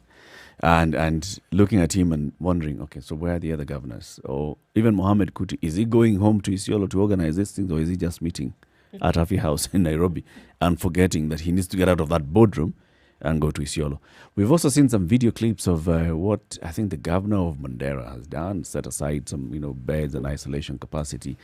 We don't know how many beds there are, but there's some work being done. Now in Mombasa, I think I saw it in the news yesterday, they have decided that the hospital at Chuda is going to be a COVID-19 hospital. So basically said this entire hospital facility is ready for COVID-19. All patients will come, they'll come here. People who were initially coming for clinics here have now been directed to there's an annex for the county hospital, county referral hospital. There's a new annex that they've built. And they're saying, this is where we're going. This hospital is ready. Let's prepare this hospital. Let's bring in the ventilators that we got. This one hospital is ready. Another hospital, I don't know, they have like 3 hospitals that they've said. This one's an entire 100% bed capacity, COVID, locked and loaded. You need to understand why that is a good plan and why it is feasible. If you're the Likoni ferry and you want to know how far it is from the Likoni ferry to Nyali Bridge, just 3.5 kilometers. Tuda, if you're going towards Nyali, is on the left. It isn't far. It's not as though it's going to be a torturous journey. No, you can get there easily. It isn't far. Mombasa Island is not a big island. Why am I saying it's not a big island? I am saying that this is clear thinking and it's within, you actually providing a way forward for something that is required. And you're providing a way forward with facilities that actually exist. They exist. They're already in place. Yes. So first of all, let's look at what do we have. Can we work around with this? Yes. This is ready, this is ready, this and the other is ready. Facility, how to fight COVID. We are sorting. So it tells you the governor has advisors whom he listens to. Yeah. And these advisors seem to be clear-minded because the issue of the food thing, excellent plan. Excellent. And using the means that are within the county, excellent. Dealing with the COVID, a plan in place. Excellent. You don't hear of anybody who's done that, do you? Interestingly, because before all of this started, I think he did, as governor, at some point he got up and said, we actually need to do something about this. We need to, because it's ravaging, it's going to ravage our people, and we need to see that something will be done, not just in terms of infections, but what would happen as an economic result of all of this. So it started out first with a proclamation, and it could have ended at that. but actually then went further to have something done. It was one of the first counties that we saw then having public washing areas for people coming off the ferry, for example. We then saw in different parts of the city that they were putting in government-installed washing areas, and this was under his direction. And then after that, we saw the rollout of these food areas, and then we've seen now this COVID-19 hospital. So it's good to see that we didn't just hear talk in this case, but that it was followed by action, There's which some now you movement. can see. And there's movement that you can see. Okay, in this case, should something happen, And these that's some folks are hot air taken care movement. of. Yeah. There's some hot air movement I'm going to call out. In Muranga, before we even had the first case of COVID-19, we saw the governor deploy some fumigation across the county, and then it stopped. And now you're wondering, so how much was spent there? What was it? What was happening there? Anyway, let's go to the phone lines. Steve, good morning. Hey, morning, guys. How are you? We're very well, thank Good, you. good You're morning. calling from Kiambu. Which part of Kiambu? Kiambu ya Nairobi ama Kiambu? Yeah, Kiambu. Within the defined metropolitan area, Oh, so I good. can still go to work. Right. Okay. Yeah. Now, first of all, thank you guys for the long coverage you've given this particular issue. I've not had it anywhere within the country. Yeah. I think it's a good thing. Now, and in all these solutions we're looking at and the quarantine centers and all that, there is some information that is coming out of some countries. For now, we may call it anecdotal, Yes. that indicates a combination of certain drugs are being reported to be effective in treating COVID-19 within a number of days. The days we are getting is 5 days. And these drugs are hydroxychloroquine. We are combined with zinc and Z-Pack. And I was wondering whether later on when you talk to Dr. Mercy, whether she may have an opinion on this, because for me initially I was not taking it seriously. But when someone of the stature of the president of the U.S. gets on a podium and says they've tried chloroquine and it is found to be effective, and so now it is being tried on a wider scale. Yeah. I'm curious whether we would have a local opinion. Remember that this is a country that has been using chloroquine for a long time. We perhaps there's the aspect of resistance development over time. I would want an expert to say something about this. I don't know if you guys could get someone to Steve, talk about it. this has already been discussed on the show. Dr. Mercy has said, well, this, because it's still anecdotal, it's not been proven, and especially by WHO has not said, let's go ahead with this. It's still at that point where governments are approaching it with caution. The government of Kenya, through the Director General of Health, has said, Dr. Amoth has said, the issue of hydroxychloroquine, right? And azithromycin and the others, let's put that on ice for a while. Well, let's wait for that response. I would understand the hesitance because this is a science and you go empirically. Yeah. But what I'm wondering is, given that these drugs have already been registered, Yeah. And borrowing from my experience in agriculture, pest control products, once a product has been registered, what that means is that a certain process has been followed, Yes. and the protocols have been observed, and the safety profile of the product has been established. So that if you're going to try it on a trial basis, at least the very thing as a baseline is that these products are safe and that safety has been established. What harm does it, is it any harm to therefore say we're going to try it even informally? We will not announce it, but we try to see if we can have one batch of patients treated with this, another batch left out, and then we can report results in a matter of 6 or 7 days. Since you've worked in agriculture, you will know that even when you have such formulations, in whether you call them drugs, they are actually for specific conditions. The same with all the drugs that are being mentioned here. Yes, they were considered safe and they were considered appropriate for the treatment of certain specific diseases. Now, COVID is new.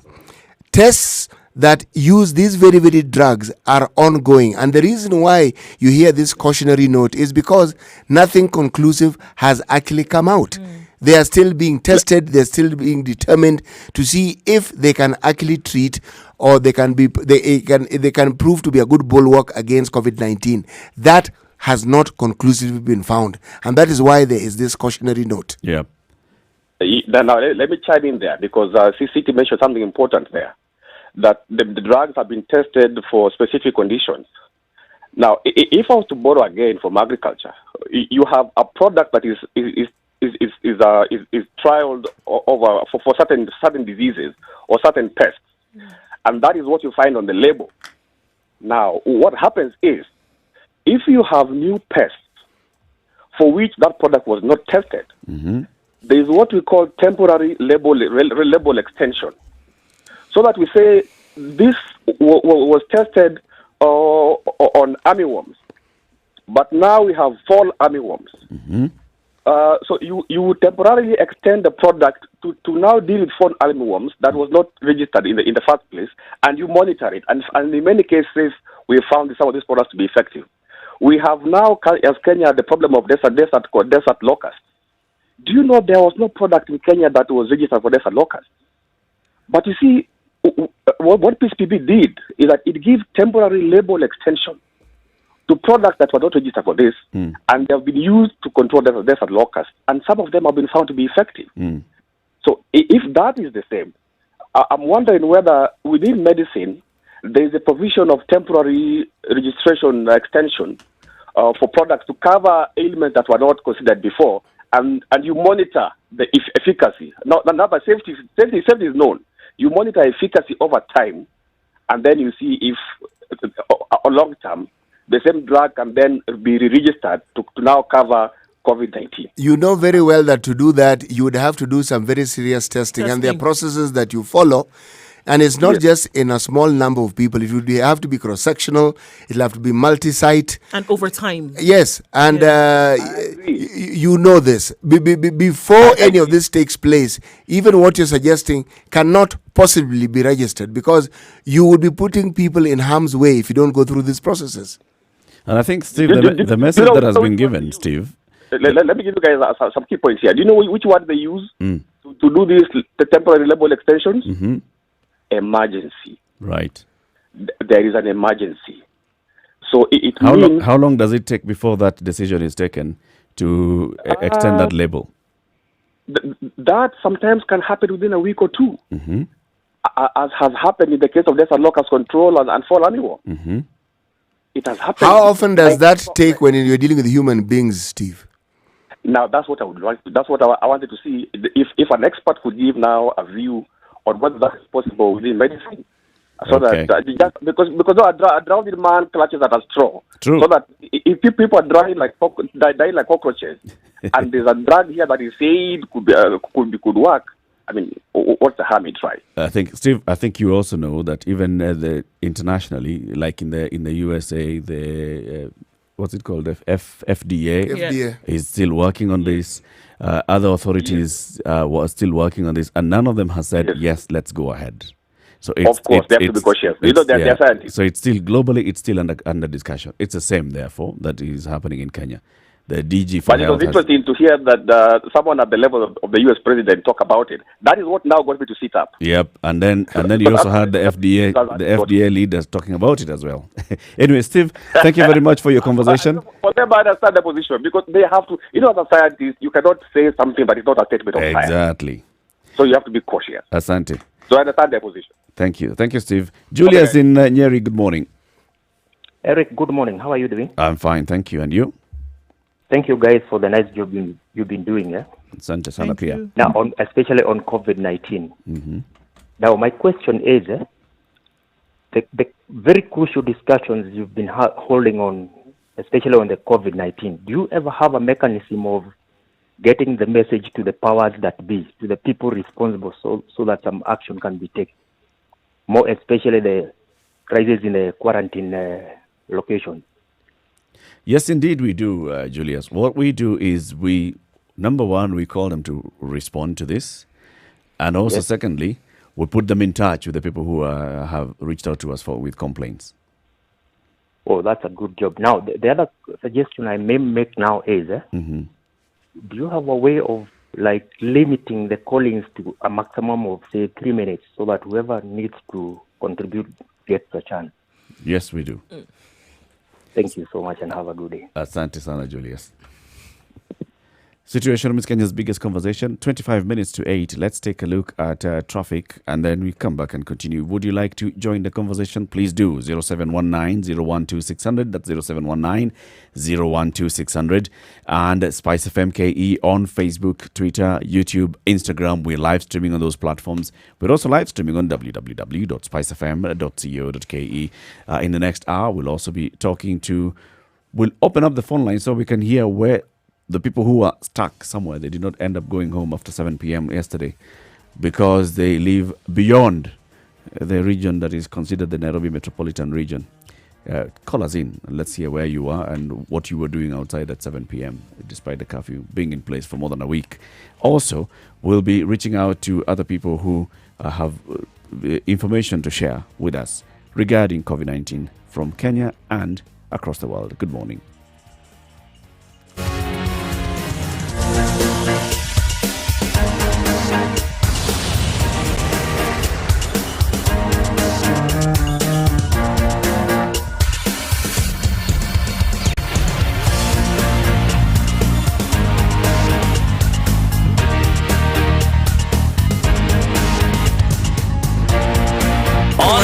Mobile Everybody's asking and questions on. this morning. Can I then come into Nairobi? It's still within the Nairobi metropolitan area, so you can do that. Don't be stuck.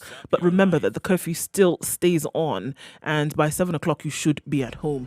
Looking for traffic spots this morning, not much. I think traffic is also maintaining social distancing from what we see so far. You need to, if you're in the city and you need to leave, going to Mombasa, you must leave today. Because from tomorrow, these other counties will be locked down, tomorrow being Wednesday. So you need to leave today if you're planning on leaving. Namanga Road near the EPZ Kitangela, there is a roadblock erected there and because this is one of the areas that we see coming into Nairobi, will not be available. So please, if you're going to use that route, approach with caution, number one, and also understand that it might be slowed down a little bit because of the checks. Okay, Muthaiga, so there's a bit of traffic around that area, then trying to join the Thika super highway. It'll open up in a bit. The rains also were not letting down in that area either. So please be careful. The roads are slippery. You want to go faster, I know, but slow down so that you can arrive alive.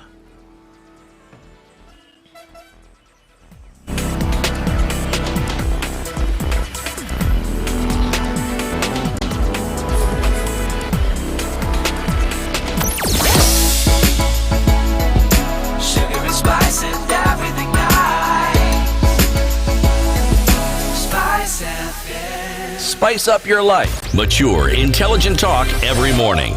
Spice up yourself. So for the avoidance of doubt, and this is responding to the people who are asking this in Wangige, the Nairobi metropolitan area is designated as Nairobi City County, part of Kiambu County up to Chania River, that is Thika, including Rironi, Denderu, Kiambu Town. So just figure out where you are. Are you within the boundaries of Chania River, including, are you in Rironi, Denderu, Kiambu Town? You are in the Nairobi metropolitan area. Then part of Machakos County up to Athi River, including Katani. Part of Kajiado County, including Kitengela, Kiserian, Ongatarongai, and Ngong Town, and all other areas set out in the order. Now this I have read directly from the president's speech yesterday. This is what is described and defined as the Nairobi metropolitan area. So we are talking about a government response to COVID-19 and what the government has done. We're looking also going down from the national government to the county governments, what the county governments have done and the measures that they've announced. I haven't heard much coming from Kakamega. They were very fast to, come up with measures. First of all, let's work on clearing the mortuaries so we can work on decongesting the mortuaries and also reducing contamination and people coming into the mortuaries. What else have you heard from Kakamega and the other counties? I haven't heard much, but what this tells me is that they have suddenly realized that this thing is far more serious than they had anticipated. This isn't, and they've probably realized that you're not going to throw words at this one here because talk.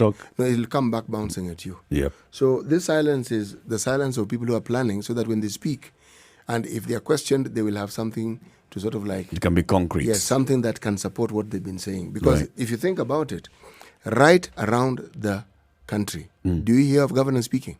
Not anymore. Not anymore. Not unless when it's absolutely Do you hear necessary. senators speaking? Kwanza, those ones. When apart from when they were going to get tested. Yes. Do you hear members of parliament? When they brag that their drivers are no longer working. Yes. Do you hear MPs speaking? No, you don't. Where are they? Let's go to the phone lines. Mboga in Nairobi. Good morning. Yes, good morning. Good morning. Yeah, okay. I want to say I'll be very brief. Yes. Actually, this COVID-19 matter has brought out two significant things. One is the public health system, inadequacies which I leave to Dr. Marcy Korir. Yeah. And number two is public communications. Hello? Yes, we can hear you. Yeah, actually I'm an intellectual, but I want to represent the silent majority. Right. Okay. Yeah, so it is generally agreed that English is the preferred language of communication internationally and in commerce. Mm-hmm. But I want to ask, why should the President Uhuru Kenyatta and my good old friend Mutahi Kagwe address the nation in English?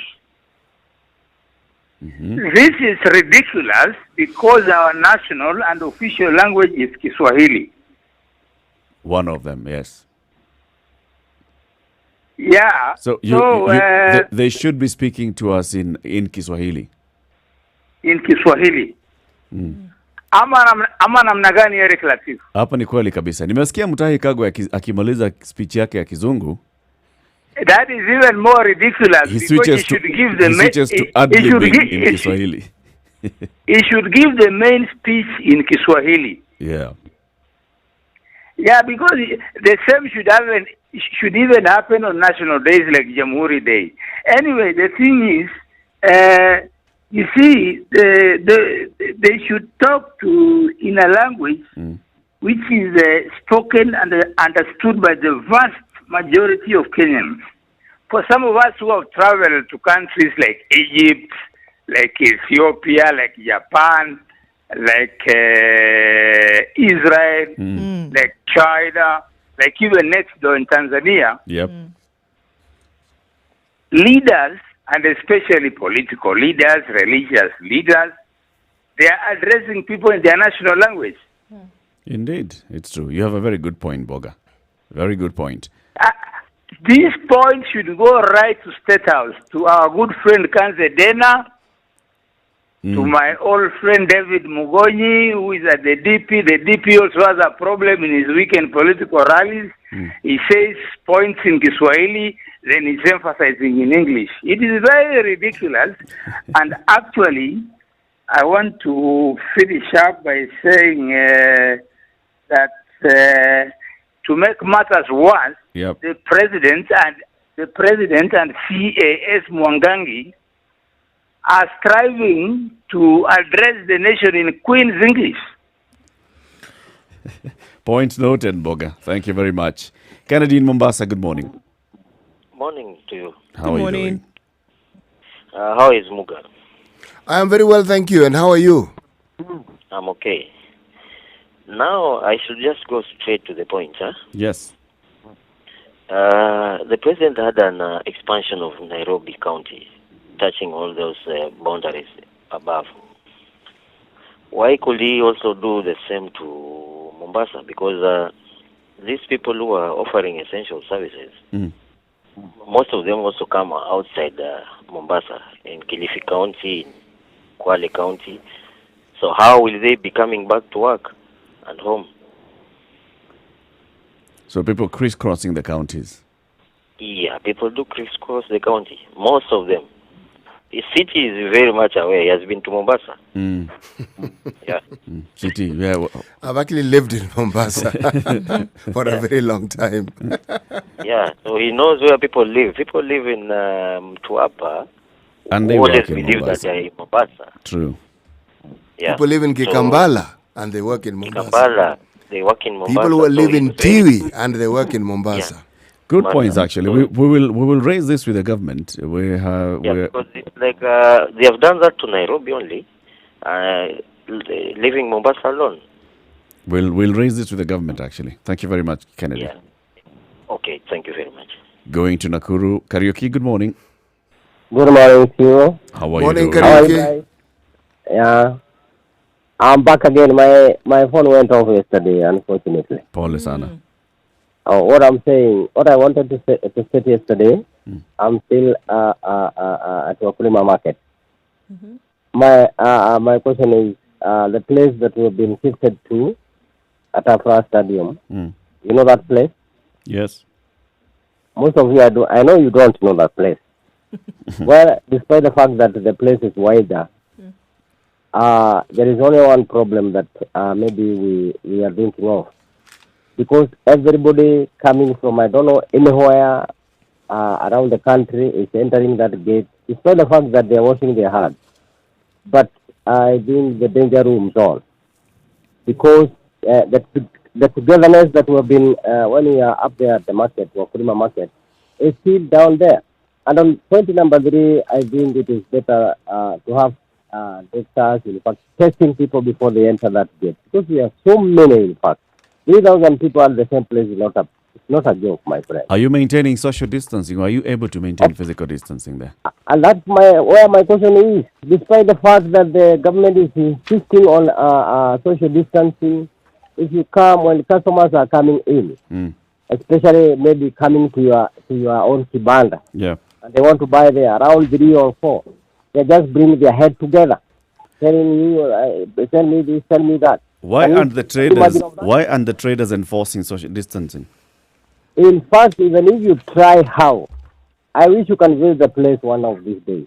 Even if you try how, they are not even listening. They want to buy and go. They don't even care. So who is not listening? If the traders, for example, decided, the traders and even the sellers themselves. Okay. My question is, I see the roaming danger. Point number 3, let me say, we as a country, we boast of the biggest economy in East and Central Africa, right?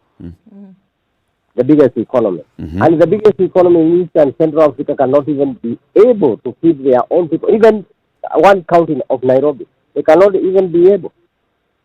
So we wonder, why do we talk of words, but we have nothing in our coffers? We just talk of words, yes, and the government has nothing to do to its own people. If Rwanda and other countries like Uganda can stand with their people during this time of crisis like this one, how much more the biggest economy in East and Central Africa can do? Point number 3, Mr. For Muga, please.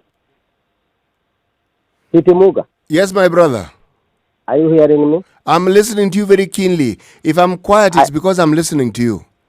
I even don't know what happened, because my wife yesterday told me he wonders what happened to Muga. And I asked him why. She told me that of late, or 2 weeks or something like that, you have changed.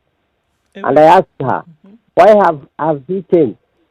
Today he has joined up the other side of the government, because the way he talks, he's no longer my role model. He's an apologist.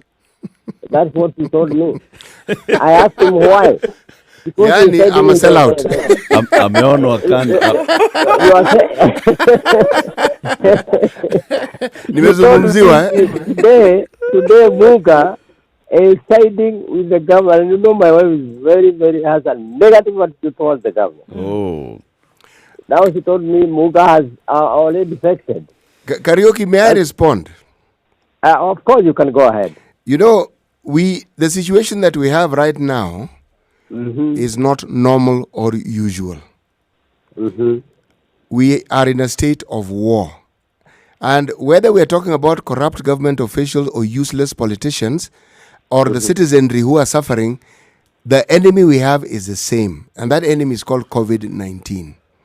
So in such circumstances, you do two things. You point out the things you normally point out, but you also look very hard to find a solution that can actually help alleviate the problems of that situation. That is what we are doing here. We are balancing it. We will not let the government off No, but we will also balance it and say this is what the government is doing and it is good. And this is what the citizens are doing. Yes, and we will say it for both sides. That's what we are doing here. For instance, Kariuki, we will say that the traders at Wakulima Market or wherever you are this morning, the traders at your market and the leadership of the traders at your market ought to take a stand and ought to take leadership. Ensure that you have enforcement of social distancing. We are seeing it in other parts where people go in even and mark areas and say this is 1 meter apart. So if you're coming into the market, you queue, and this is how you queue. Yes. And we shall only allow this number of people getting into the market to come and purchase wares. Eric Muga, do one of you please visit our place one of these days, please? It's impossible. So That's what you're saying. what you're saying is that people don't have the desire to distance themselves from one to another as traders, course for example? They do not have. Sorry? Of course they have, but they are not exercising it. Yeah. That's where the problem is. That's it. Point number 3, before I end up, Eric, please let me say this.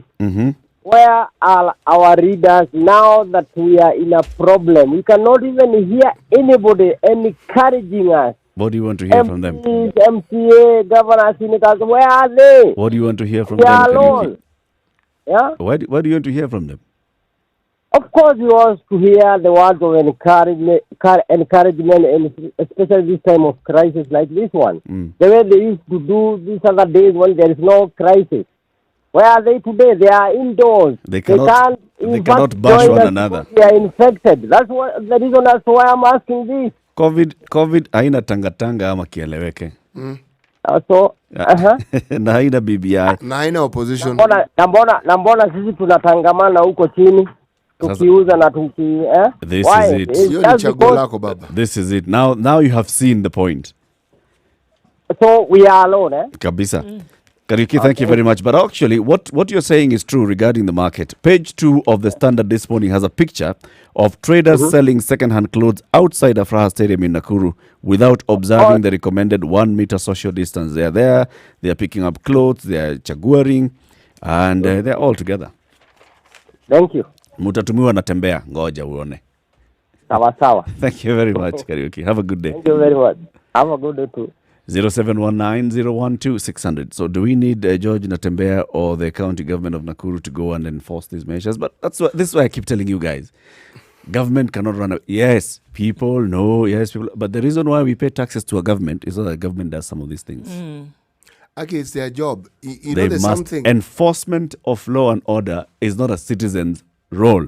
You know, there's something here that I feel the government needs to perhaps be cognizant of. We are their employers. Bas. This lording over us, mwache kidogo. Watu skize. We are the bosses. We are the ones who pay.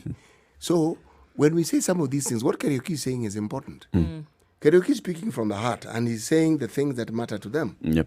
And when someone tells you they're helpless, pay attention and understand what he's telling you. What he's telling you.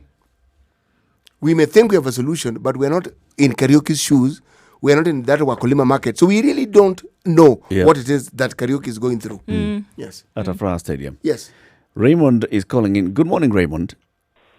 Good morning to you. Actually, I was listening to that guy who just called now. You said you was talking about Nakuru. Yes. And my concern just the same. About Nakuru in Nairobi. I don't know whether you guys have been to Pipeline or Embakasi or in Duruma. The situation just the same. Nothing has changed. Like there's nothing like social distancing. People are just like the way you see in town, crowd, just the same in Embakasi, Pipeline, Uruma, all those crowded places. So I don't know what government... Can I ask you something, Raymond? I hear you saying that people are not maintaining or even initiating social distancing. But now, have they heard... I mean, is the message out there that such a thing exists? The message is what can people do, because you out there, you want to buy something from the shop, or maybe you want to buy vegetables. How will you wait for someone? Just a crowd. What I'm asking, Raymond, is there a general awareness that this thing is going on? First of all, before we get to now how it can be done.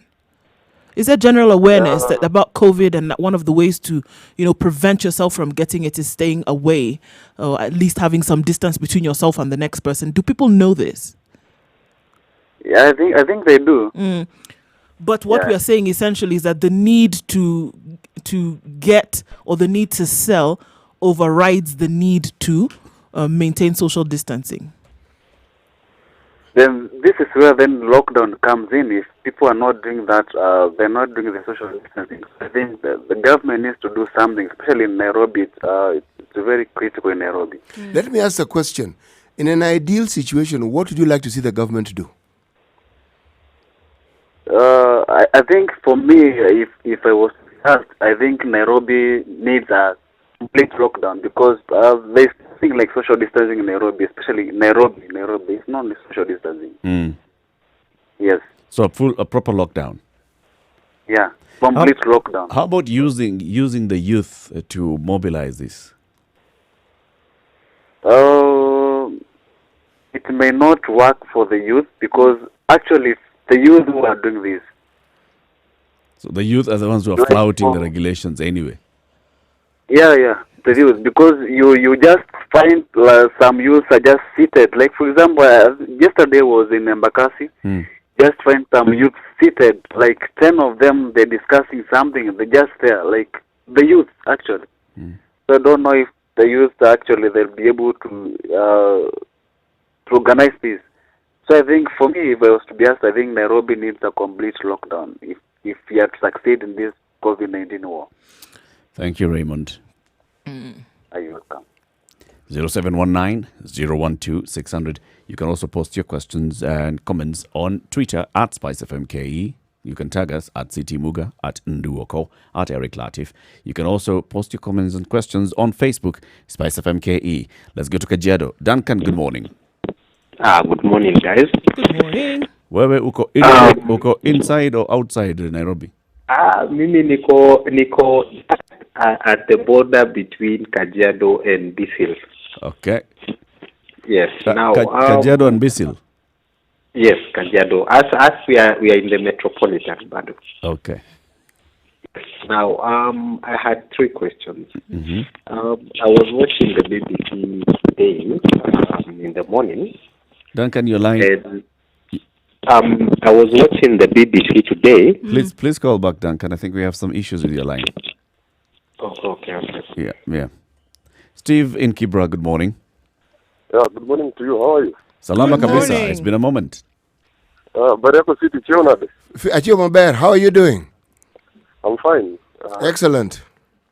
Nilikuwa nataka contribute kwa hii nini kidogo. Steve, uko wapi? Umerudi Nairobi ama bado uko outside in the peripheries of Kiambu? Nilirudi job, niliitwa job. Sasa ikabidi nikarudi. Ile siku nilikuwa Siaya, nilikuwa nimeenda kuwatch family kidogo. So where are you now? I'm in Kiambu, niko job. Tunafanya Kiambu. Na work Kiambu. Okay.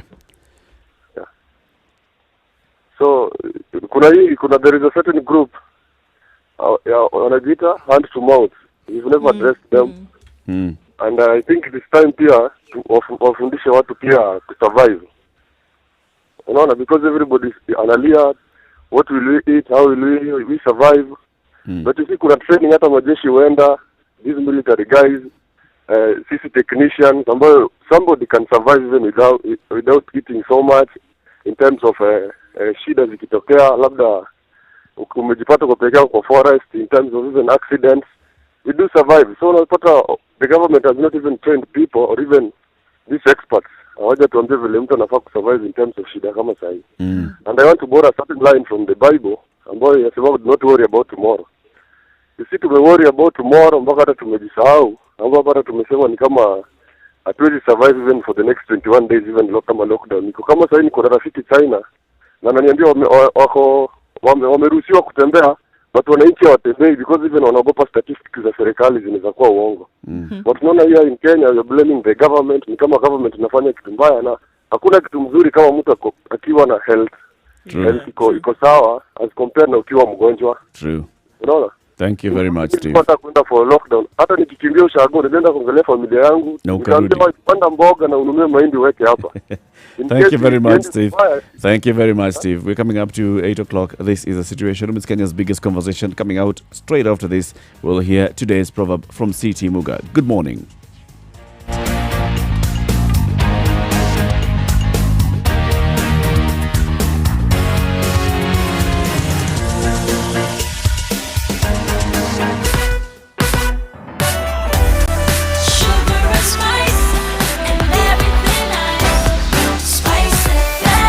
spice up your life.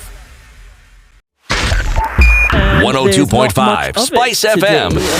Kisumu. People are wondering, okay, so should I make that journey or not? Let's make it clear, outside of Nairobi, coming into Nairobi, you will not be allowed to. The roadblocks are not going to be up just tonight when curfew starts, but they're up now. So that means that coming into Nairobi on all sides, and then from tomorrow getting into the counties of Mombasa, Kilifi and Kwale, you will not be able to do so. So you can't even leave. This is what we're talking about now. Then as you're in within, remember that the curfew still holds. So right now we don't have much traffic, likely to heighten by the time we get round about to 5 o'clock, seeing as you need to be home by 7. All right. Roads are still slippery because of the rain that we're seeing still happening in different parts of the city, likely to occur throughout the day. So please do be careful. Not much traffic wherever you look. Unless something does pop up, then do let us know. Spice FM KE on Twitter.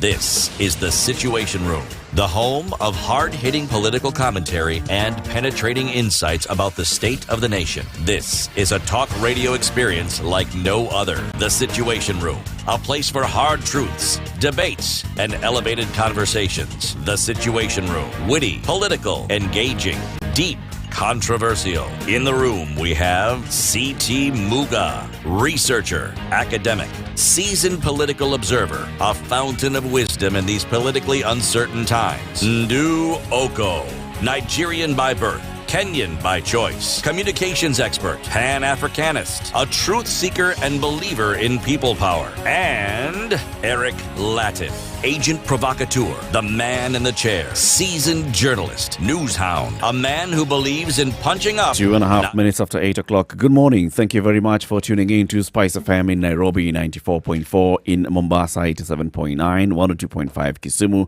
Nakuru, 96.0, Eldoret, 96.7, 90.9 in Nyeri, and Malindi, 97.7. We are live streaming this show. We always do every morning, 6 a.m. to 10 a.m. on Spice FM KE, Facebook, YouTube, and Twitter. You can also join the conversation on Instagram at Spice FM KE is our handle, and www.spicefm.co.ke. So remember, if you are leaving your house today, yesterday's was not an urging or a request from the government, like what you're used to hearing from the CS for Health. This one was a directive by the president. Whenever you're going out into the public, you are expected to wear a mask. So please observe this. Number two, remember, you are expected to observe social distancing even in matatus and in public service vehicles. This is also being enforced now properly. When a president says something, now it's taken a bit more differently than when CS Mutahi Kagwe is saying something. I do not know why. And yet, the CS has the authority delegated to him by the president. He does, but let me say this. You come into a new situation, a new position, and you may have very clear ideas of what it is you want to do. And then the enormity of the task before you not just dawns on you, creeps on you. The enormity of it actually now confronts you. Yeah. And then you realize, wow, this one, up a bit. Yeah, this one, right, there's something else we need to do. I don't think this is very easy. You enter a position and you enter a... This isn't combat, a full-scale war, right in the middle of it. This is difficult. It is. The sentiments that we see coming off, especially what we saw yesterday about now the essential, lockdown around counties, that people should have been given a little bit more time. But now, this is the thing about COVID. How much? This is the thing about COVID. Until midnight. Tulikuwa natoka Western, bwana. The no, bus. No. They're talking about days, Wait. Oh. They needed a few more days to finish their business, so they and can then go they can home now go and settle. For Easter. The weekend was coming. Easter. Good Friday is on Friday. So they needed a few more days to wrap up their business and go. But the thing about COVID is that she waits for no one. In fact, the reason why look at the numbers that we've seen over 2 weeks. It needed to be done before Easter. There would have been mass exodus, and you can imagine people have been carrying one thing from one place all over the country without really. I think now this is where we come back to it, though.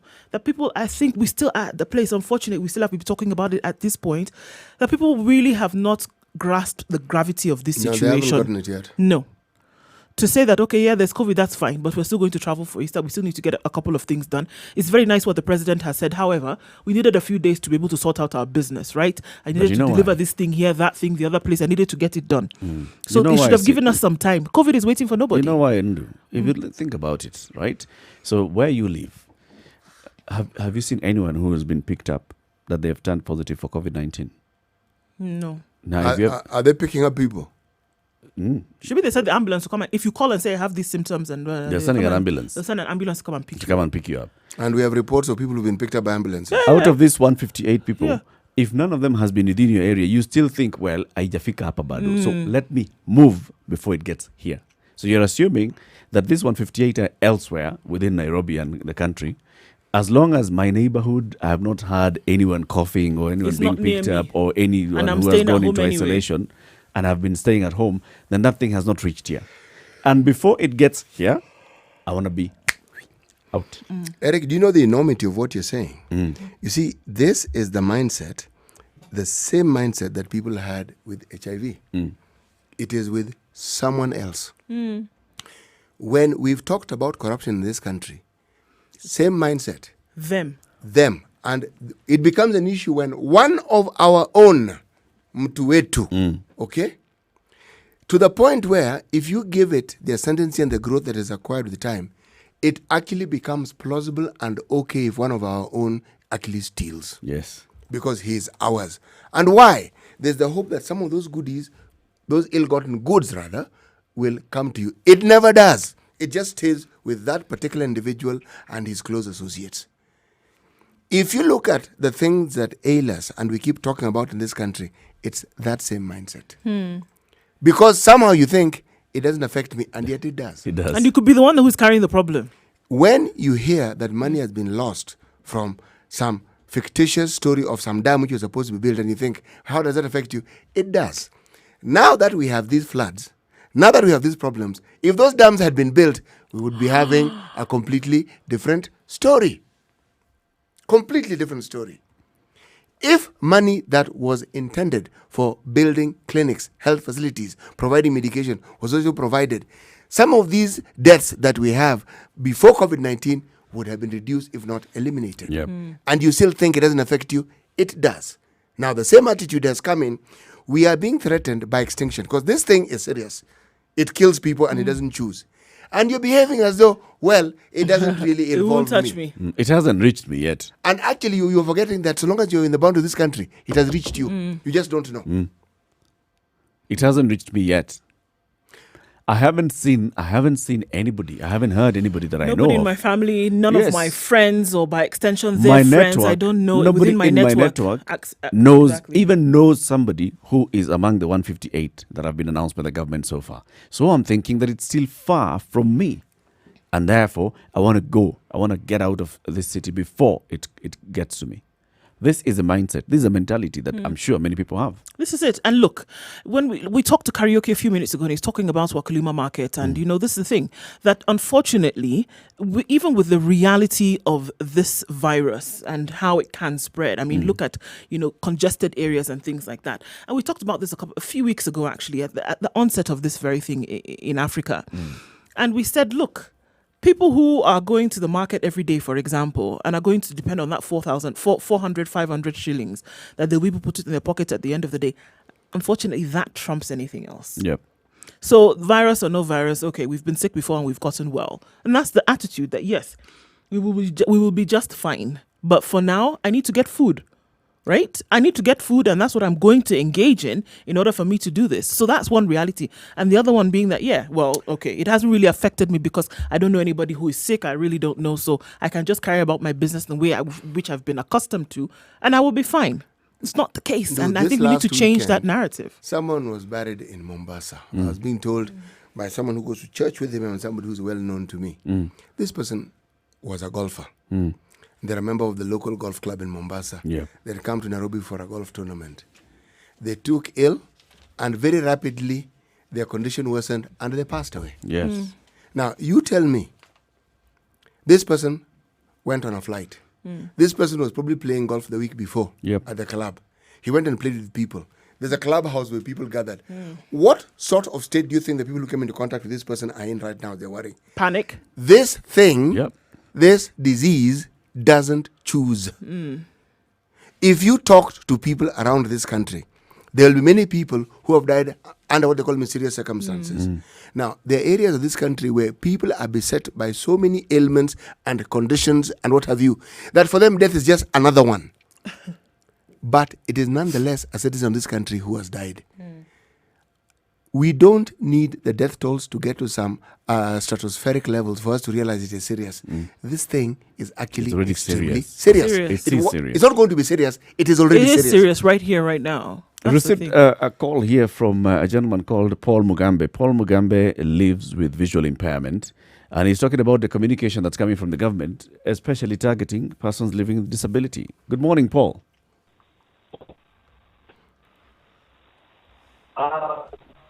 To contribute. Hello, Paul. Hello. Sorry, we have a problem with your number. Please call back, Paul, if you can. Okay. So let's, as we wait to hear from Paul, we were talking about the things that we need to unlearn. I like what Steve has said when he called. Steve has said these people that we like to refer to as hand to mouth, right? And they are adept at living hand to mouth, but they're also adept at surviving.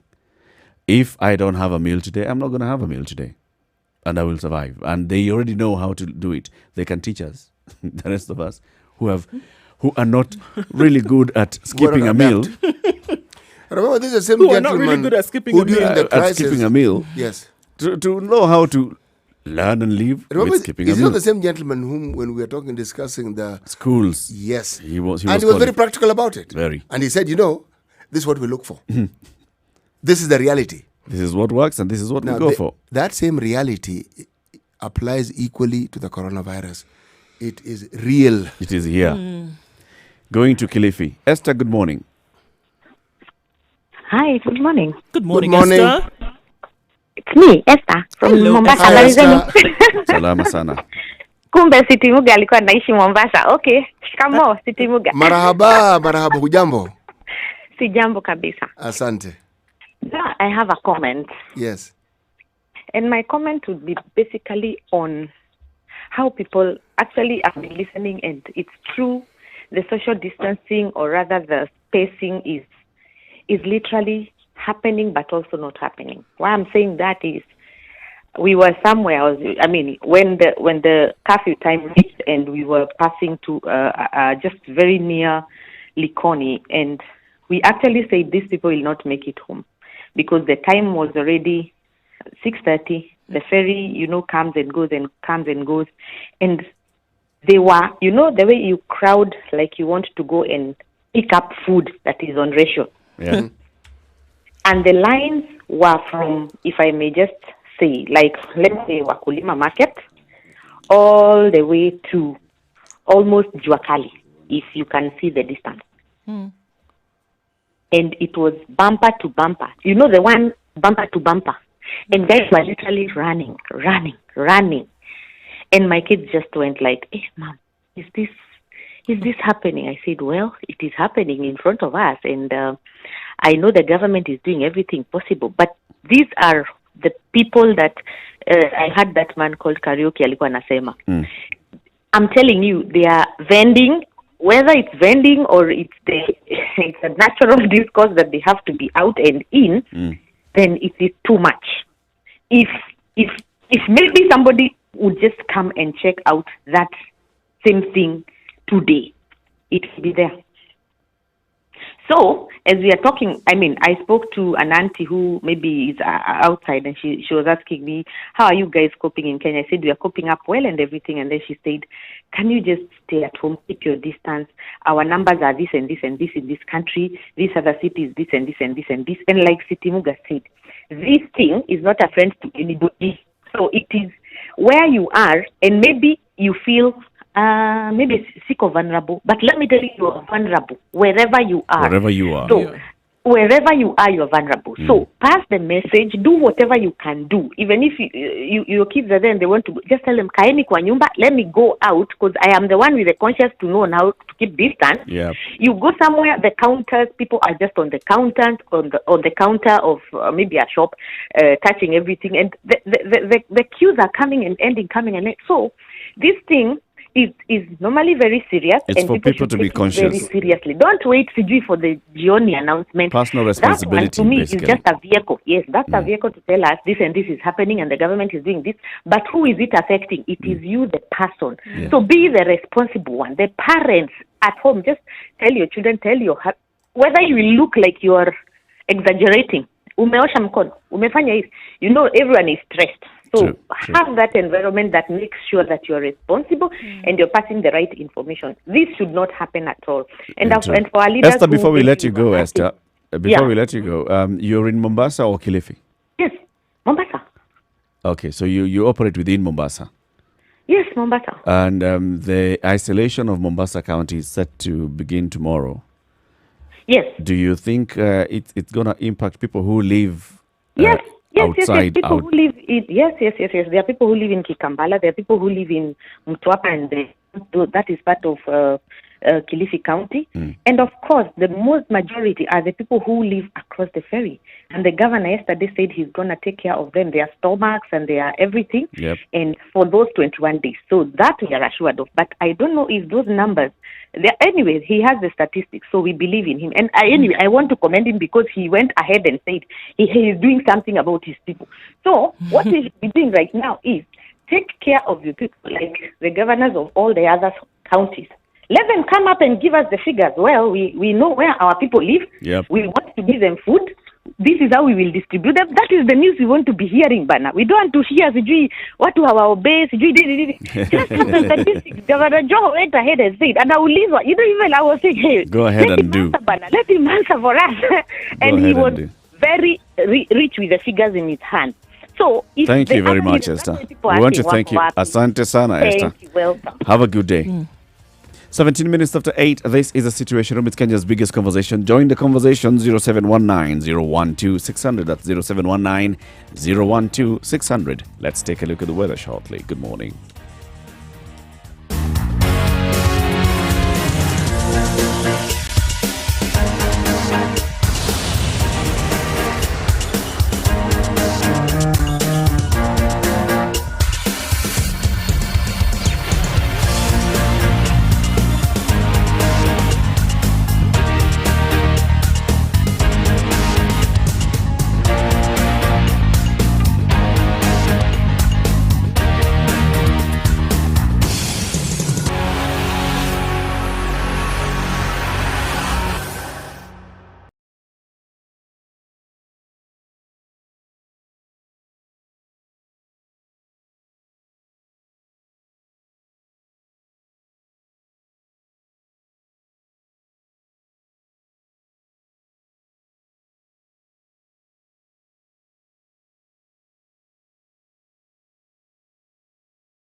Taking a look into Nairobi, it's mostly cloudy at 18 degrees. Showers are going to continue through most parts of the day, highs of 25 and lows of 16. Nakuru at 18 degrees is going to be partly cloudy for most of the day, and then around 4 o'clock we're going to see a drop in temperature and showers come in. Highs though of 27 and lows of 14. Nyeri at 18 degrees will be partly cloudy through most of the day, and showers expected later on, then highs of 24 and lows of 15. It's partly cloudy in Eldoret at 16 degrees. It's going to continue through the day, highs of 25 and lows of 13. Kisumu 21 degrees. It's mostly cloudy. Rain showers expected in the afternoon, then with highs of 29 and lows of 20. Mombasa at 28 degrees, highs of 32 and lows of 26. Will be partly cloudy through the day. Malindi at 29 degrees is partly cloudy through the day with highs of 32 and lows of 27. Kampala at 22 degrees, showers expected in the afternoon, highs of 27 and lows of 21. Dar es Salaam at 27 degrees, showers expected later with highs of 32 and lows of 25. In Johannesburg at 11 degrees is mostly sunny. We'll see highs of 23 and lows of 10. And finally, in Lagos at 26 degrees, it's clear skies all through with highs of 34 and lows of 25.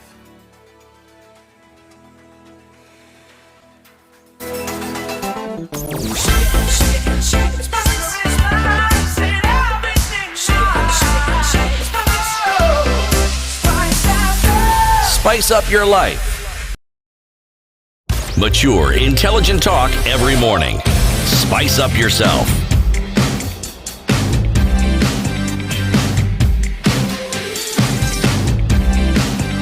Mornings done right. 94. So let's get back to the phone line now with Paul Mugambi, who had called earlier. Paul Mugambi is a person living with visual disability. Good morning, Paul. Good morning, Eric. Yes, this is a bit better, yes. Yeah, I'd like to make some contribution in terms of communication access for persons who with disabilities. Yes. And in terms of the directives which are being offered by the government there. For instance, if you tell persons to sneeze via the elbow, for blind persons, it's not an accessible way of doing it because we normally use guides and we have to touch that part of the elbow to that extent. Secondly, in terms of when we look in terms of how we are communicating the information, it's not yet accessible for all persons with abilities. It's not available in Braille, nor in easy format for persons with intellectual and cognitive disability to understand the message. So you find that a big chunk of people are being left out in terms of access to information. Then when you talk about persons who are more vulnerable, persons with abilities, they are at a higher risk because of the pre-existing conditions and the issue that our issues are not being addressed at the national committee level because there is no representation. So you find that there is no one who is raising these real issues in terms of addressing the real issues, and some of us can be available to advise the government in terms of discussion because it seems that we are being left out when others are being given the information or when these issues of distributing issues are coming out. And you might find that to a certain extent, persons with abilities and poverty, they are similar brothers. And at the end of the day, if the government doesn't take quick measures in terms of providing extra support for persons with abilities, they will remain more vulnerable and they'll be at high risk. And they might die even of other issues, not even than the corona itself. Yeah, Paul, is there? Do you get any communication with, for instance, the National Council for Persons with Disabilities? I believe they are right now maybe trying their best in terms of communicating, but I would say that in a Ministry of Health, they have a disability mainstreaming unit, and for the purpose of making things right, I believe that all government institutions, they have these performance contracts, which says that they should serve all persons with disability or not.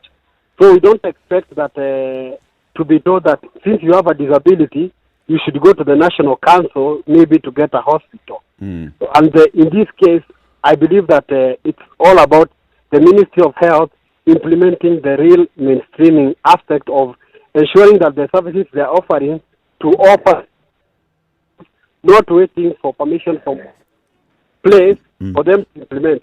For example, Eric, if yourself you have a, let's say, a disability, you don't require permission to go to a hospital through another agency.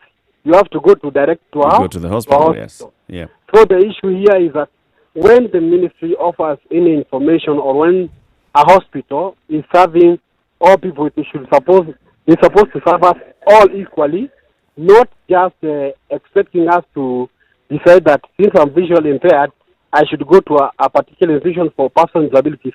That is what I normally call as a scholar ghettoization of issues of persons with disabilities. So what I'm hearing you saying, Paul, is first of all, we have an emergency response committee and a task force dealing with COVID-19 at the national level. And the information that's coming out of there, you don't feel like it has also been mainstreamed for persons with disabilities. Yes. And in terms of communication also, you're not getting, through your communication channels from the government, you're not getting information. And when I was asking about the Disability Council is because I was assuming that this Disability Council has been able, to map out all the people who fall within that group of persons with disabilities. They know where they are, then they'd be able to reach out to them and give the relevant information. Yes. The most appropriate thing which I would advise, I would say that the Ministry of Health needs to collaborate with the council, yes, but also work with disability persons organizations all over the country, because we know that the council has no capacity to reach out to all persons with disabilities by itself, because we have the disability persons organizations, and what we expect is that the ministry also should communicate direct to persons with disabilities so that they can understand their needs directly, because they're the ones who are dealing with corona directly. Because once you are able to start saying we have to pass through this and you understand our needs, it will become something else. Okay. Just the way I've told you. In case I wanted to go for a shop, I don't need to go to another shop for persons with disabilities. So I have to go directly there to that shop, and it is the shop which is supposed to be inclusive. When you talk about the barriers which persons with disabilities face, they are attitudinal, environmental, communication, and issues of how we access. So, for example, there is a case which I'm currently following up within the quarantine center after some of the people read my articles in my website, whereby he is a person with a disability, but he's not getting the real service. So I find it's a big issue. So we don't expect that in such a case we start again going maybe to the council, and while directly that issue is direct under the health institution. Okay. The health institution is supposed to be active. All right, Paul, let's just take into consideration, at the risk of sounding like we would pamper the government, in this case, it just seems that there's a lot of things going on that they've not taken cognizance of, right? Yes. And as it is, when we look at, people with disabilities in the country, there's so many times that issues concerning them are either forgotten, not looked over. Unfortunately, that's really the unfortunate part of it. Now, enter COVID, and so many things across board have not been taken into consideration. Do you think it would be necessary to give them a nudge, right? To talk about the fact that a lot of these things have been ignored, as opposed to us sitting and saying it has not been taken into consideration and leave it like that, as opposed to saying here is a vital thing that you folks may have forgotten. Do you think that such an action would be a good thing to pursue? I believe that if the Ministry of Health would like to have these issues in place, and even the government, they should directly just have representation of persons with disabilities who can help them in terms of technical know-how on disability inclusive approaches, and develop some few guidelines which can help to solve the issue, because I believe it's a question of either ignorance and also in terms of thinking that persons with disabilities, we don't have the capacity. While we are available, it's just that we are not consulted or involved. Sure, but in this case where we're dealing with COVID, I can tell you for sure that it is not something they have taken into consideration, because there's a million things that they're dealing with at the same time, and unfortunately even that they don't have a proper handle on.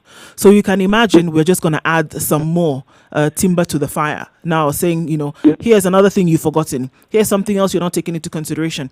As critical and as vital as it is to have messaging that goes towards our people who are living with disabilities, So what I am saying in this case is that it would be necessary to give them a nudge in that direction through the council, through other people who you would normally go to for this kind of help or for this kind of inclusion.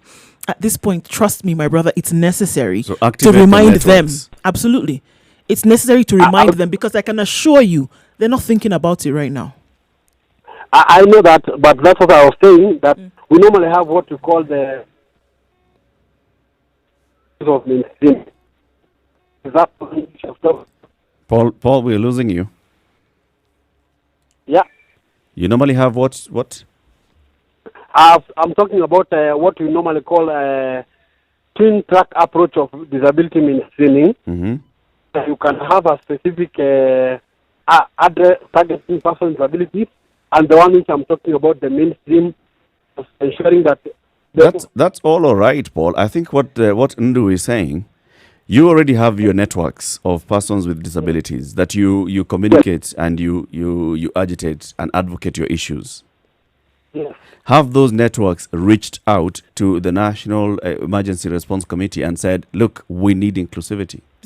Have you used those channels going all the way up to the government? I know, yes, it's saying that this is your responsibility and it's wrong. It should be coming from the government.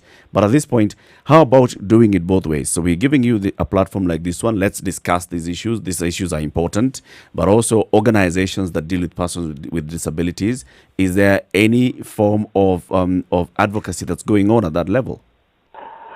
There are two. I've seen two initiatives from the National Council. I believe they have written a letter to the National Response Committee, and also there is a disability small working group which is trying to think about how issues of persons with disabilities can be addressed. Right. And you find that those are the two initiatives which are currently going on among persons with disabilities. Good. But what we are saying is that these issues of persons with disabilities need to come out as national issues, so that it cannot just be discussed within persons with disabilities themselves. Yeah. We don't want to be just on the menu. We want to be at the main table where the cake is being discussed. Because otherwise, when it continues like this, we are normally left out. You're left out of the We conversation. remain behind.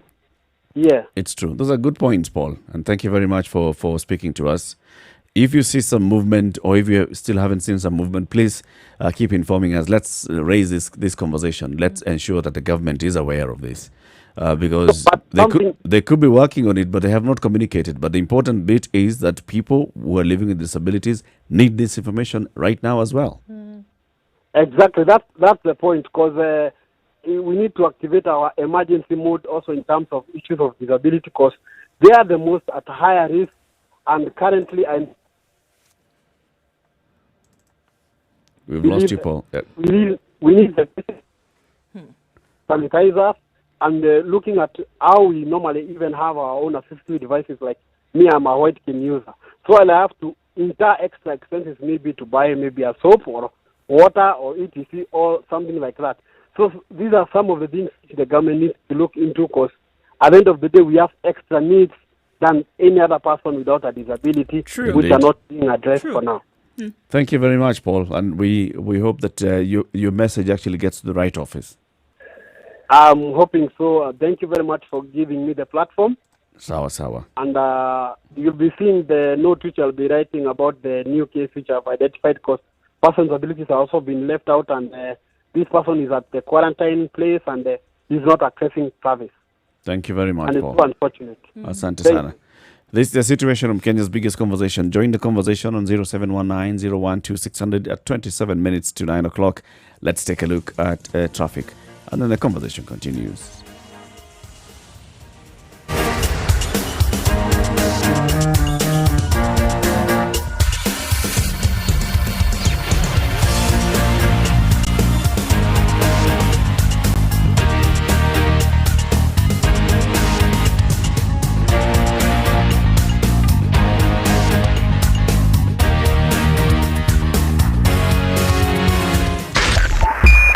Spice FM. Looking at how things may Nyeri. have changed, remember, it's still quite slippery. Some fog quite low in parts of the city, so you want to be careful with that. Not much traffic on the roads as we see it right now. People still squabbling with the ideas in their minds about where you can go or not. Yes, Rongai is part of the Nairobi metropolitan area, so you're fine. We don't have an issue with that. So getting into the city, you need to make sure that you're home by 7, or at least off the streets completely. Yes, home is what we're going to order for that. Getting into the CBD right now, not much of a problem. We had a bit of a hold up right around the Globe Cinema roundabout, then getting into the CBD and out for some reason. That seems to be clearing up right now. Not much traffic anywhere else though. It's an easy Wednesday. It's Wednesday, isn't it? Yeah? Today's Tuesday. Wow, okay. Well, all right. Spice of MKE. You want to set us back a day or two, let us know what you see. Keep it moving.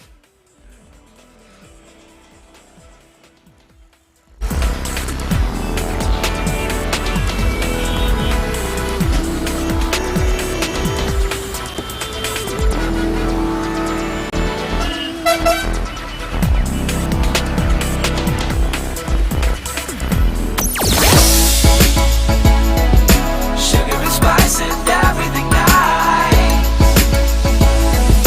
Spice FM. Spice up your life.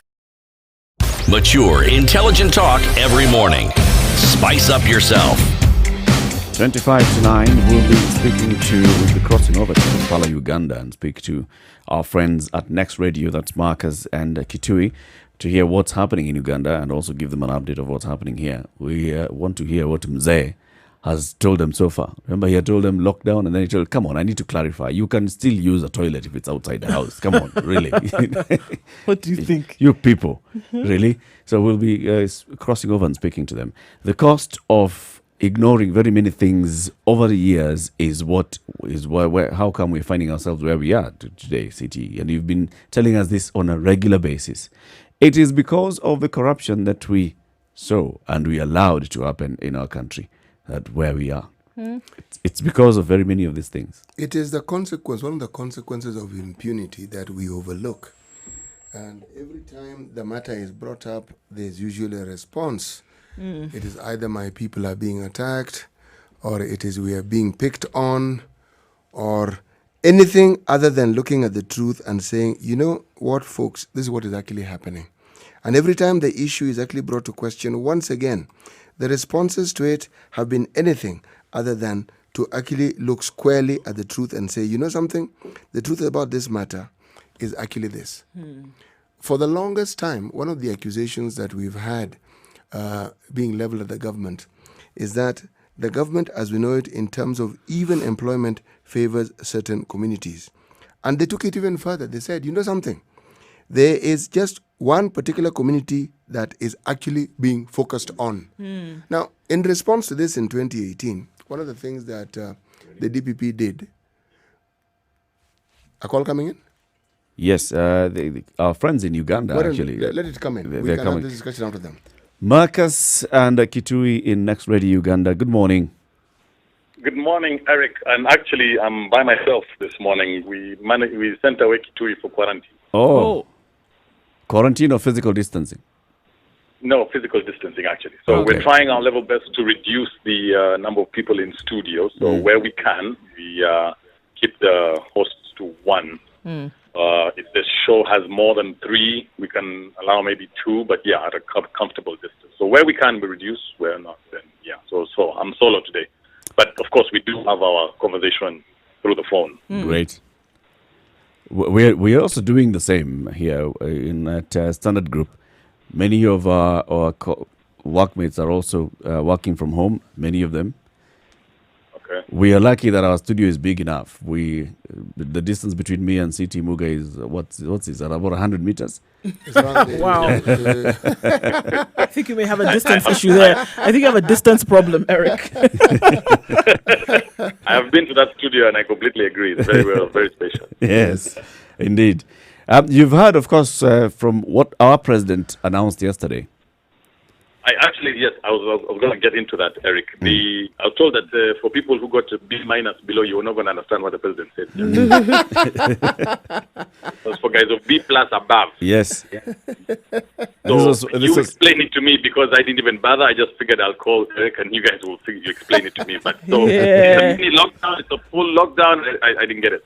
I don't even think we're going to use the word lockdown right now. What it means is there are 4. Okay, look here, Marcus. 4 counties that have been affected where we have the cases of COVID. There will be no entry or exit from those 4 counties. They've been isolated, right? So can't come in, can't go out. That's Mombasa, Kwale, Kilifi, and Nairobi. So can't go in, can't go out. But the nationwide curfew still stands. That means between the hours of 5 a.m. and 7 p.m., go about your business. You can't leave those counties. You can't come into those counties from others. Caused a bit of a ruckus last night. Because some people who should have been at home anyway at 7 o'clock then were caught on the roads trying to either leave or come into the counties, and they either had to sleep on the road or sleep on the road. So public transport and private means still moving freely. Where? Within the city, within sure. Those counties, yes, within those counties. But you can't leave now, eh? You can't. So there's no. You can't get without. You can't get without. Without seems to have taken on new meaning since yesterday. I think Webster and Oxford have to now change the definitions of within and without after this. Without. Right. Okay. So if you're inside Nairobi, that is you're in the CBD, you're in the estates of Nairobi, or those regions that have been described as the Nairobi metropolitan region, you can move out. You can get out of your house and go to your workplace. You can get out of your house and go shopping. However, the measures are still in effect. You have been urged as much as possible, avoid going to the public places unless you really must.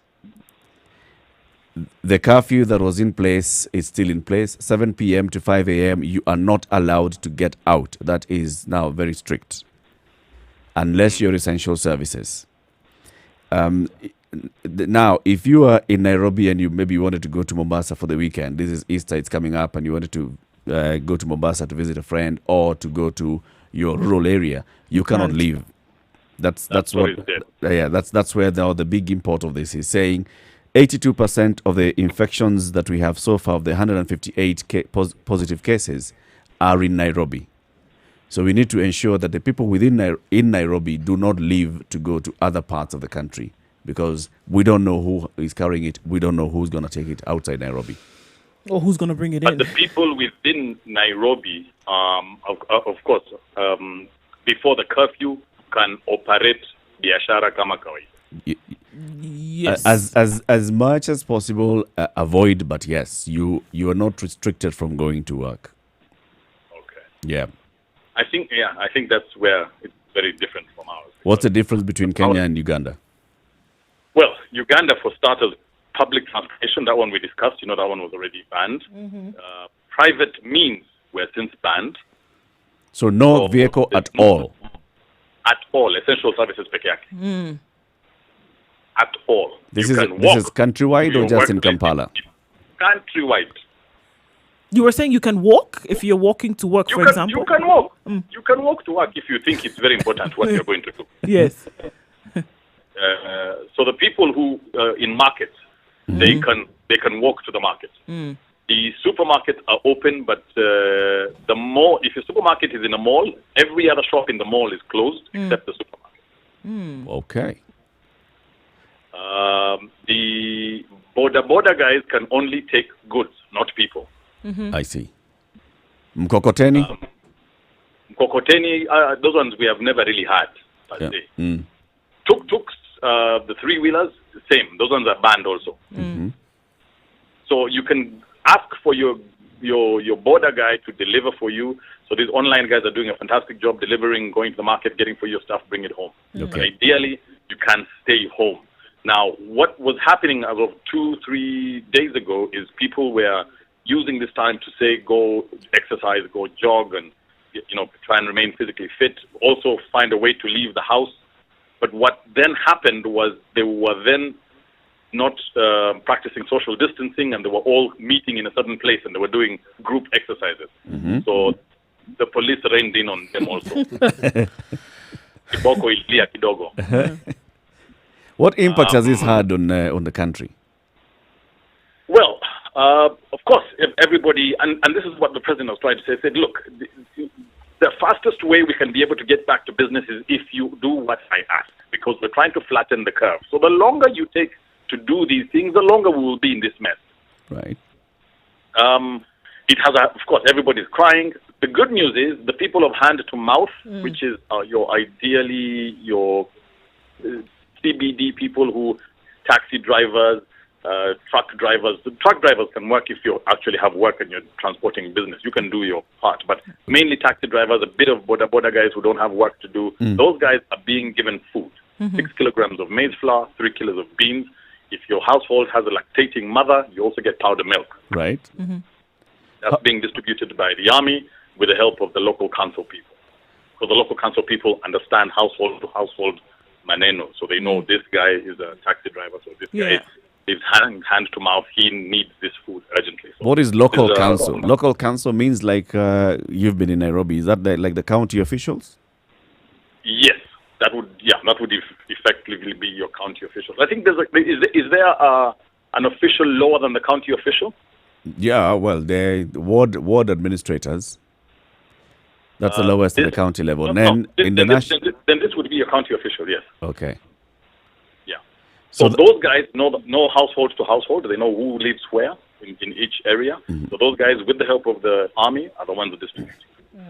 And so far, so good. Of course, people up country are saying, when are you going to reach here? Yeah. But I think the argument is that the people up country have farms. So they have food. Yeah.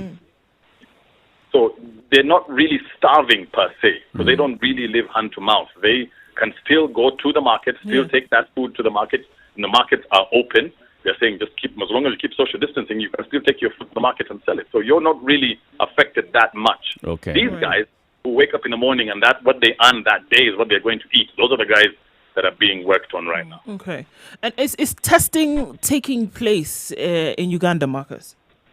Yes, every day we get an update from the ministry, and so far the biggest concern, of course, has been the people who were in quarantine and the guys who had come from Dubai or abroad or wherever, and who they had been interacted with.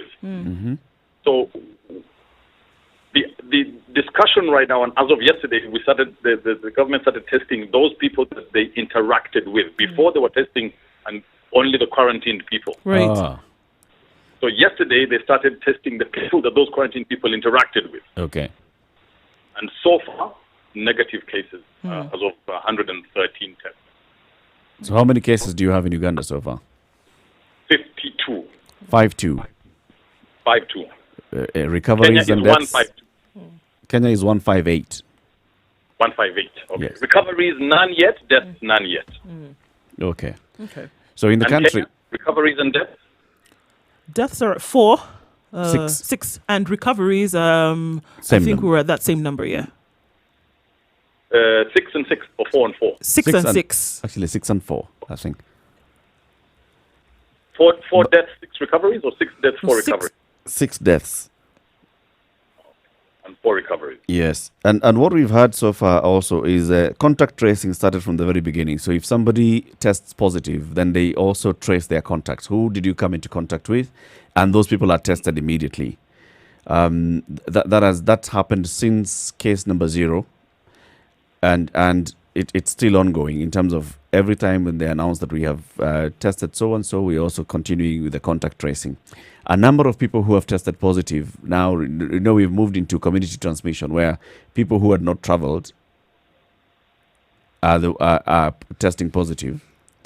But now in where we are now at community transmission, there's a lot of contact tracing as well. A number of people have been taken into quarantine facilities after being identified as having come into contact with somebody who has tested positive, and some of them have also tested positive from what we hear from the quarantine centers. I have a question, guys. I read somewhere, and I need to know if it's true, and if it is true, whether you think it is wise. I am told that there was a suggestion. I don't know if it was a suggestion or it was actually implemented, but there was some money to be released for the people of the arts industry, musicians, actors, etc., etc., something to the tune of 100 million Kenya shillings. Was that true? Yes, indeed. In terms of, these are measures that the government had started working on earlier on how to improve the creative industry. First of all, improve the kind of money that they receive when they are distributing their music and their content online through digital platforms. So that is also there. And then some more money, the president said some more money will also be released so that they can get access to this. Basically, it's looking at ways in which, so this is one segment of the society called the youth and the creative sector. How can we keep the creative sector thriving at this point, at this particular time? Distribution of content on digital platforms is, yes. Okay. And is this going to go across other affected sectors? Well, we don't know yet. We don't know yet. Okay. Yeah, this is basically just working in the creative industry. Do you think that the measures being taken in Kenya are working? Do you think it should be more stringent, in your opinion? Well, I mean, just having conversation this morning, it's the reality on the ground is that quite a number of people, we have two segments here, a number of people who are not taking it seriously when it comes to the citizenry, and then another set of people who feel that, all right, yeah, as serious as it is, I still have what I need to do to survive on a daily basis. I have to go out and get my daily, whatever that is.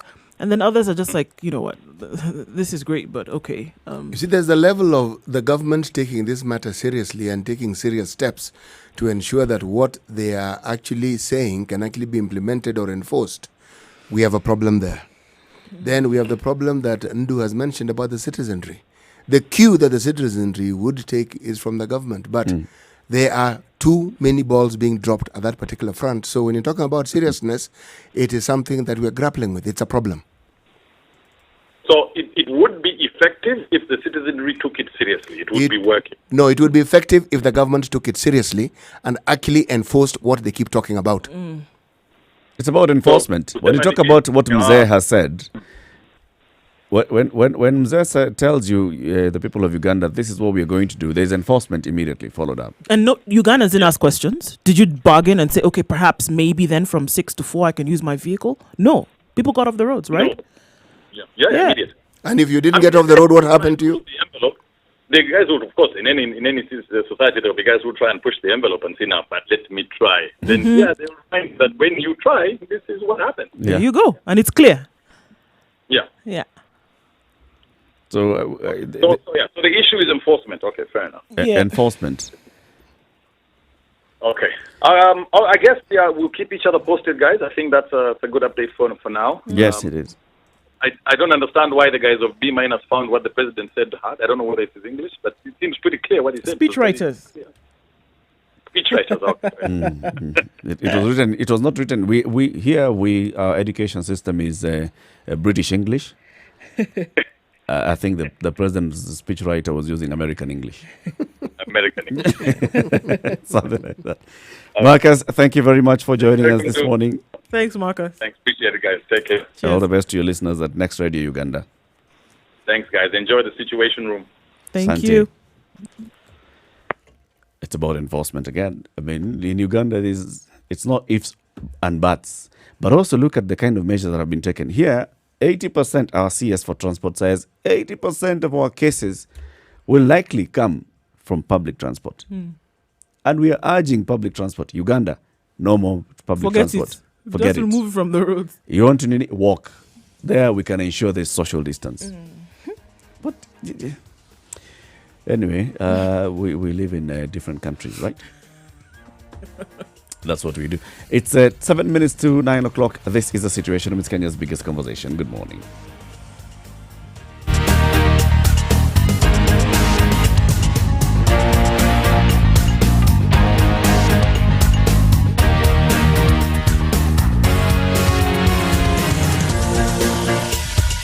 Spice FM. Spice up your life.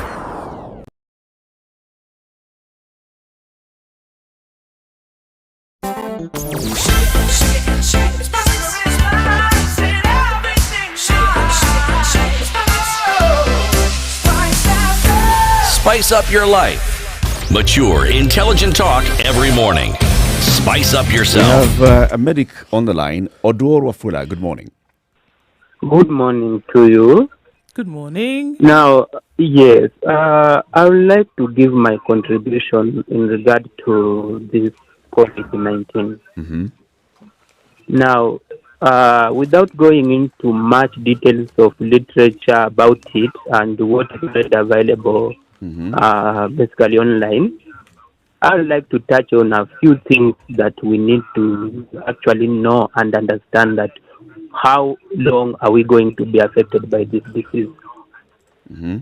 Now, we need to understand that COVID-19 is a viral infection. And as up to now, there are no cure for viral infections. All viruses have no cure, basically. And therefore, all people who have viral infections, it has been difficult for scientists to develop curing or drugs to cure the disease. Now, what has happened, however, is that development has been focused on vaccines, which have been actually helped to destroy the spread and circulation of the disease to other generations. That is how, if you go online maybe or look for books or medical books or such like, you will find that there are so many diseases, even starting with the measles, the one we know, polio and others, which are viral infections, were only broken down through vaccines. When people are given vaccines, they don't get the disease. And if they get the disease, it doesn't affect them so much to the extent that bringing them down maybe to the extent of even dying, similar to what is happening Could I even please the flu. ask a question? I seem to have lost you, sir. Yes. What are you trying to say? I'm trying to say that for as long as we still have COVID-19 and there is no vaccine that has been developed, we need to be prepared for a long time until when we will get the vaccine to vaccinate those who have not acquired the disease. Okay. Now, there are those people we are being told that they have healed and that they are going home. What we need to understand is that healing any viral infection, you treat the symptoms. For example, if you get an infection and you are diarrheaing, you go to hospital. They'll try to manage that and stop that diarrhea. Odor, how long do you see this running? When you say that let's prepare ourselves for long, how long? For as long as the scientists will develop a vaccine. Okay, so they've told us that it's going to take between 18 to 24 months. So according to that, you see that it will take 2 years for COVID to be around, for example. Just like those days when we had measles, we have had even this disease, polio, for a long time, and until when we got now vaccination. Yeah. So COVID-19 is one of them, and what we need to be afraid, and we also know that everybody is vulnerable. Everyone is vulnerable actually because this disease. Those who are said to have healed, what happens is that the disease is suppressed to a level that it can be too much infectious. Yes. Ador, we are losing you. Tell me, hello? Hello, Ador. Yes. Hello? Hello? I can hear you. I can hear you. We seem to be having an issue with this line, Odor. I think we are basically getting the gist of what Odor is saying. Is a medic working in Nairobi. He's saying, be prepared that this thing is going until the point when we are getting a vaccine. If we get a vaccine, then we can start now talking about battling it. But yeah. There's a point he has made which is extremely valid. all these vaccinations we hear of, BCG, all these things we take for granted. Mm. There was a time when these diseases, they were new and nobody knew what to do with them. But it's with the advent of the vaccination that we're now able to defeat them. Yeah. Yes. Coming to the top of the hour, coming to 9 o'clock, CT Muga, what's today's proverb? Today's proverb is simple, straightforward, easy to understand, not complicated. However long the night, the dawn will break. However long the night, the dawn will break. The dawn will break. Mm. All right, the dawn. Dawn. You have to say it in Cantonese. Oh. The Then dawn. why don't I just say down? Yeah. It's While dusk, you're at it. dusk Because to that's dawn. That's how it's written. It's dawn. Dusk to dawn. Yes. Well, this is a situation of Kenya's biggest conversation. We'll be talking to Dr. Mercy Korir at 9:30. You can post your questions to her 0719012600. Also Spice FM KE, Facebook, Twitter, and Instagram. Good morning. It's 9 o'clock.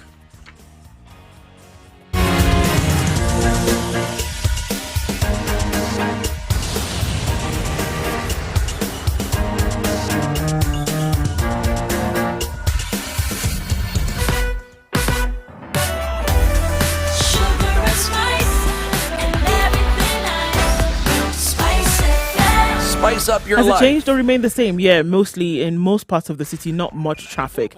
Probably like we're going to see those. So now people are asking, I'm going to do a quick one for you, whether roadblocks will be raised within the Nairobi metropolitan area. Small World Athi River, Katani, Mlolongo, Kamulu, Chana Bridge, Garissa Road, Makutano Junction, Uplands, Rironi, Maimahu Junction, Gong, Kiserian, Isinya, Tinganga. Those are the areas where you'll see those roadblocks. And no, you cannot pass by a 5-foot. Sorry. Vehicular and human traffic. You cannot go in and out of the counties. So the roads are looking pretty good. Spice of MKE, if something happens, you should let us know. We can spread the word about that. And 0719-012-600. Tinganga. Voila. There it is.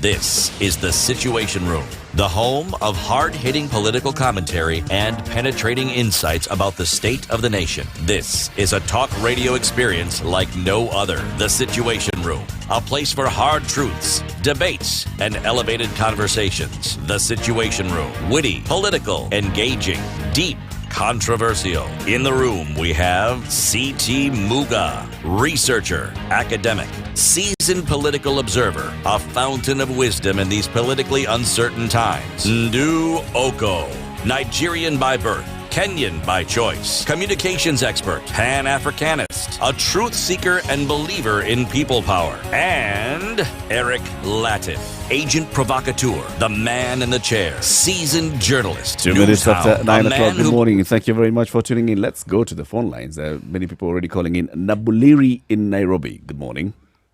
Good morning, sir. How are you? Very well, thank you. Welcome to the Situation Room. Thank you very much. First and foremost, thank you guys for what you're doing. Keeping us informed, which is very nice. Thank you, sir. Mine is just a brief contribution. Mm-hmm. The human being is a very interesting person. We are stubborn by nature, which is very unfortunate. An example is we can go back to the good book. When the Israelites were being given instructions to do this and this, and at one point Moses really got frustrated with these guys, and it's like he threw his hands up. Yeah. You know, he was tired. So in a way, I sympathize and empathize with the government. They are really trying hard, and as Kenyans, I'm really what hoping exactly we can are applaud they trying them. hard, sir? They're trying hard to do what? To put measures in place that people should follow. Like a which good ones? example is the curfew issued by 7 o'clock. Right. Okay. Ideally, we are all adults, I want to assume, the ones who are working or running around doing errands. If the curfew is at 7, hopefully by 3 or 4, we should plan ahead. But of course, the Kenyan nature, we wait for the last minute. We are 11th hour people. And you want to push it up to 6:30 and then, I have to dash home. Then you get caught in the jam, and then you start complaining, I want to go home, see my kids, we want to die in hunger, and blah, blah, blah. The government doesn't be fair. Let's be real, man. Personally, the government is trying. From my level, they are really trying hard. We have a few elements who are not pulling up their socks, but the few that are doing, something is happening. Yeah. Yeah. Thank you very much, Nabuliri. Cheers, good day. Thanks, you too. Going to Kisumu. Louis, good morning. Yeah, good morning. Good morning, Louis. Yeah, I just want to contribute to that proverb. No longer how long COVID-19 exists, it will come to an end. Yeah. yeah. Adaptation. So the vaccination will come. Yeah. And then also, a simple language to the Nairobi metropolitan. You can just say that kama unapanda na 50 bob kwenda kwako. Uko Or Nairobi. 70 bob.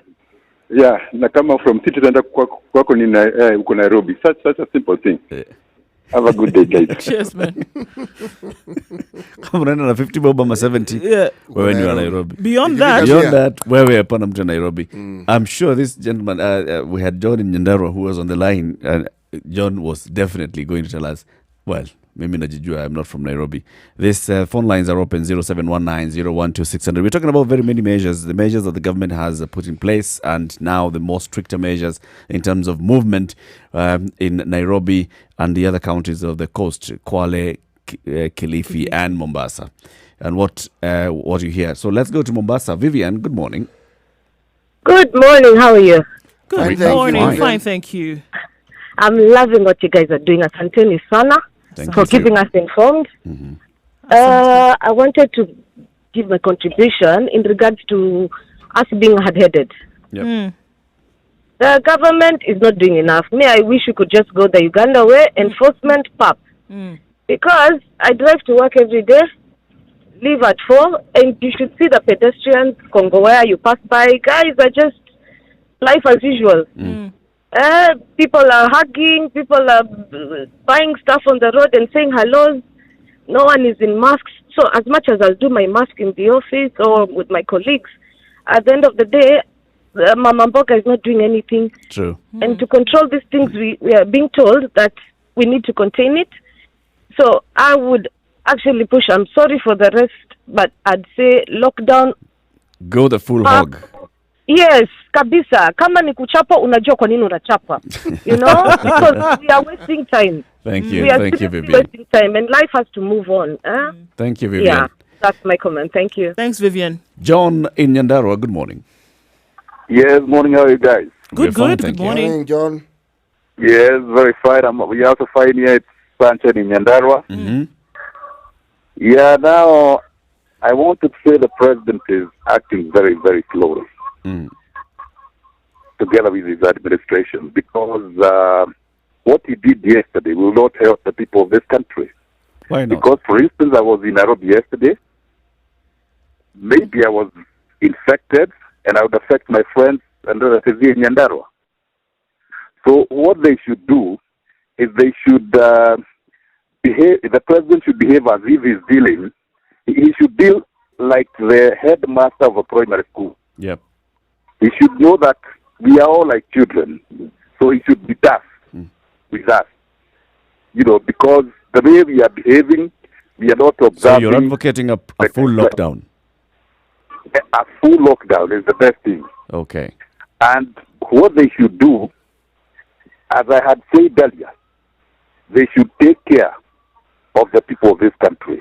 They should at least contribute through M-Pesa 3,000 shillings to every citizen. Okay.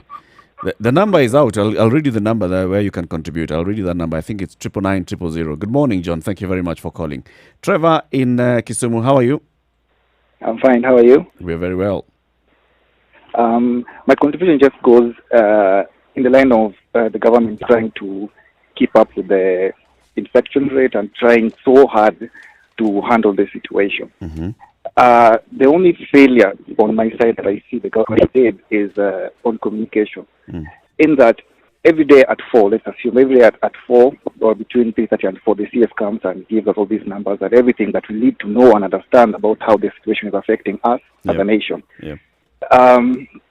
My suggestion would be, and I don't know if maybe being someone in communication, if the government had let's say, for example, guys who can translate. Like, we have very many vernacular stations in the country. And probably sometimes I just run through different channels when the CS is making his announcements. And you notice maybe there are some radio stations that people are just playing music and continuing with everything they're doing. I don't know if it is legal. Let's say, for example, the government takes over the airwaves for that particular duration. For the announcements. 15 or 20 minutes. But now the other vernacular stations, they have, they call them translators. Like whatever the CS is saying, let's say if there's a Luo, a Kisi, or whatever radio station, the same thing that the CS is saying is being conveyed to the general public. I think that's how now the communication is not really getting down to people, because at some point when the CS is saying something serious, in my opinion, I think he called them directives, but most of the people take them as suggestions.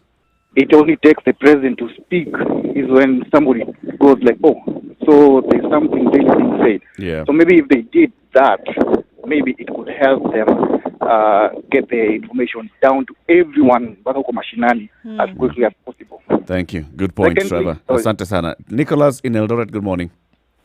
Good morning to you. How are morning. I'm good. We're doing a little good here in Eldoret.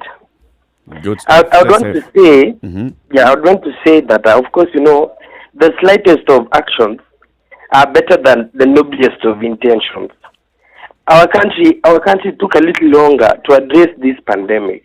It took a little longer. Now we have to run double the speed to address most of these things. I've heard people talking about other people who had to traverse to other counties from the metropolitan city. Of course, you see, it tells us that people are still moving from cities and counties and what have you to towns. So then now there is this cessation of transportation in the metropolitan cities and other counties. Does it mean to tell us that they are really willing to address some of these issues that would still crop up in the future? No, it doesn't. Because, of course, now that is one step. Of course, I would not want to sound as though the government is not running double the speed. It is running double the speed. But in essence, these are some of the things that they should have addressed beforehand. Earlier. Then I would ask what do they have then for the people that traverse to these other counties? What are the measures they are putting in place? Are they going to test these people? Because of course these are people who are also going back to the city, probably because their families are there. And what happens to the people who are in the capital and their families are outside? So those are some of the things that the government put into check so that we strike an equilibrium and address things with sincerity. I think there is no transparency. We don't have to run double the speed time and again. We are playing double standards. We are catching up all the time. Yeah, sure. We let the horse bolt and then we start running after it. We run after it so that they show that we committed, we want to do working, it. We are busy. Why are people fooling us?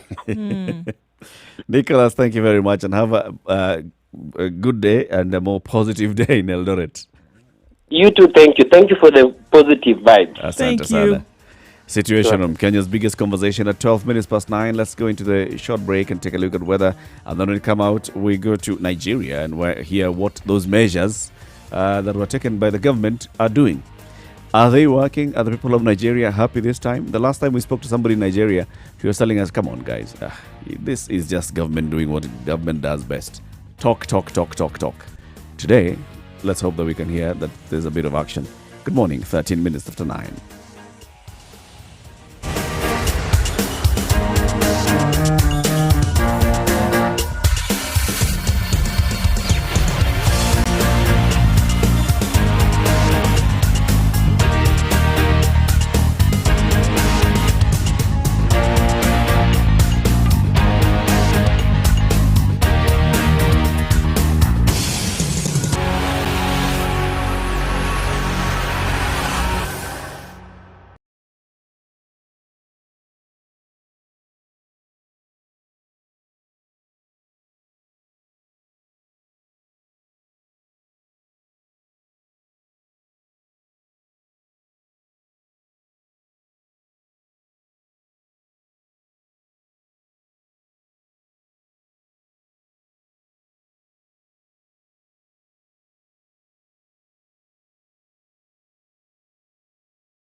All right. Weather conditions in Nairobi, we see partly cloudy, mostly cloudy conditions now. That might change later then with the rain conditions.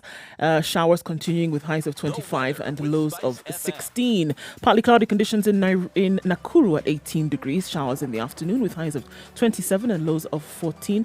Nyeri at 18 degrees. It's going to be showers in the afternoon with highs of 24 and lows of 15. Eldoret partly cloudy.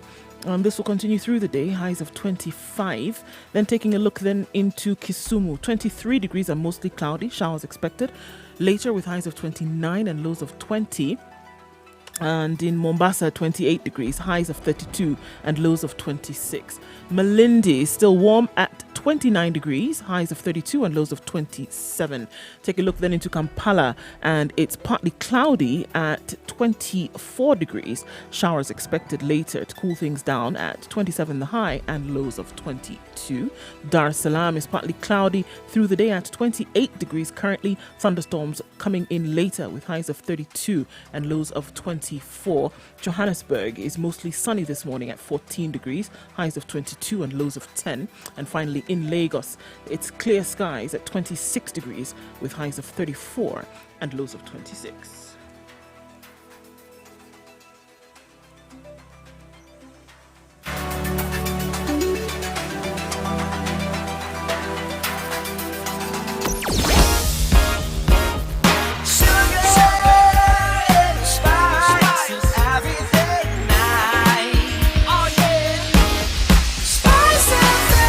Spice up your life.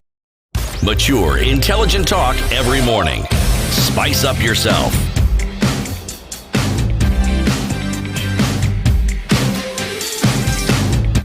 Tune into Kenya's biggest conversation. We take the conversation west to Lagos this morning, and we're joined in the Situation Room with a journalist at the Daily Report Nigeria, Ife Onyegbule. Good morning, Ife.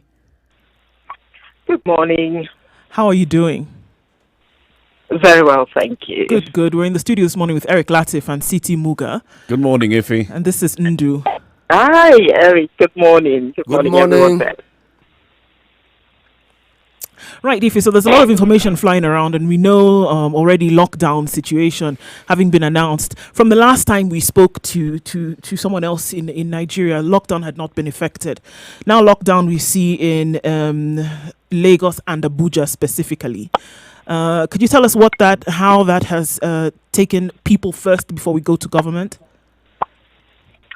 Truly, when the lockdown was first announced, of course, by the Lagos state government, people adhered to it. Everyone was afraid. People were wondering what it was, COVID-19. They had no idea. Till now, a lot of people have no idea what COVID-19 is about. And they're quite afraid. They don't know what's going to happen next. So people had to stay at home. Then Abuja joined, and one other city, Ogun State, which is actually a state that's close to Lagos, because of that proximity and the fact that some people had also tested positive to COVID-19. They had to also be locked down in that city. So people stayed home. It looked like a ghost town when you look at the city. So government looked at it again and said, look, it may not be easy for people, with food and all of that. Why don't we just relax it so that people can step out at a particular time? There was a time that government locked everything. People were at home. But at some point, that market should open. So what you see now is that you find that people get into the street now. They just want to go out because they're tired of staying home. And because some of them who feed from hand to mouth, these are people who make daily living. They probably don't have money to go out to buy stuff, so they go out to do their businesses, and this is truly not what the government is thinking about. So what is lockdown? What does lockdown actually mean? Is it that people are not getting out of their houses at all, no public transport operating, no offices working? Yes, in some areas you don't find the offices working. Yesterday I was out in the evening. Normally I drive out just for 1 hour in a day to go to my program. So I went out. I had to look around to buy gas. The gas stations were not open. So you look at it, it's become that difficult to even buy gas as it is. But you still find people that they go out. Because I truly don't understand why you say there's a lockdown. If there's a total lockdown because you want to flatten the curve of the spread of coronavirus, I would expect that everyone will be home. But let me tell you this. The government also announced, that the Lagos State government announced that there was going to be some kind of emergency food relief for people. Do you understand? So that they're able to stay in their homes without stepping out and not catching the virus. But this has become difficult because it is assumed that people are beginning to play politics with that food relief. The government announced on the 27th of March that there was this food relief they were going to give. They showed the pictures everywhere. People were happy and all of that, especially the poor people. But as I speak to you, when you look at it, these food packs just go to people who belong to political parties, a particular political party that is in power. So those are the issues. And it may get very difficult soon because people are becoming agitated. You have videos all over the place about people talking about how bad that they've been treated. You go or look for where to collect those food items. They don't give it to you because your name is not on the list. So those are the things going on in Lagos, Nigeria, as it is, and people are hoping that it changes. So the food in Lagos is being distributed. It's not being distributed to the homes. It's the people leaving their homes to go to a collection center. Nobody comes to your homes. That's the truth. They say to people that you can go to the local council development area, which I think is wrong also. I would believe that there has to be some kind of data where you have the numbers or names of people that you sit them in their homes and drop it there. You don't even need to see them. But these people will have to go to a particular place where you have a list of names where they mention their names. And so if your name is not on that list, you're just wasting your time. When you look at the things they have in the bags, the things they are quite embarrassing because you wonder, you have no idea how long this so-called lockdown is going to last for. But then you see people, you're giving them food. They just see it on TV. They just see it in pictures. That's on social media. But these things don't get to them. And when it gets to them, I'll just urge you guys to take a look at some of the videos that you see.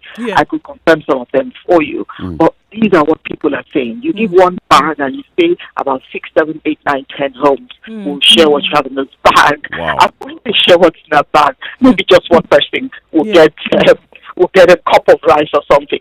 There were videos of children. You can imagine children have become so aware of the corruption that's going on. The loaves of bread that they gave to these children, the children turned these loaves of bread to football, and that's what they're playing with in some areas in Lagos. Yes. And they were just playing with it. Now, look, we can't take this from you. This is not what we expect that you do for us during this lockdown. So I tell you, they've come up with the word. Some communities have come up with the word hunger virus. That's more dangerous than the COVID-19. Yeah. Well, I mean, Ify, just looking at, I imagine Lagos with its almost 20 million people, and can't imagine that everybody is going to be staying home. I mean, we spoke, and just from what we've seen, that some people are going to brave it and say, look, I need to go out and, like you said, source my daily living. Do we see that in some pockets of Lagos? Because, I mean, from mainland to island, do we see that? Yes, but of course. Of course, I drive out to do some kind of...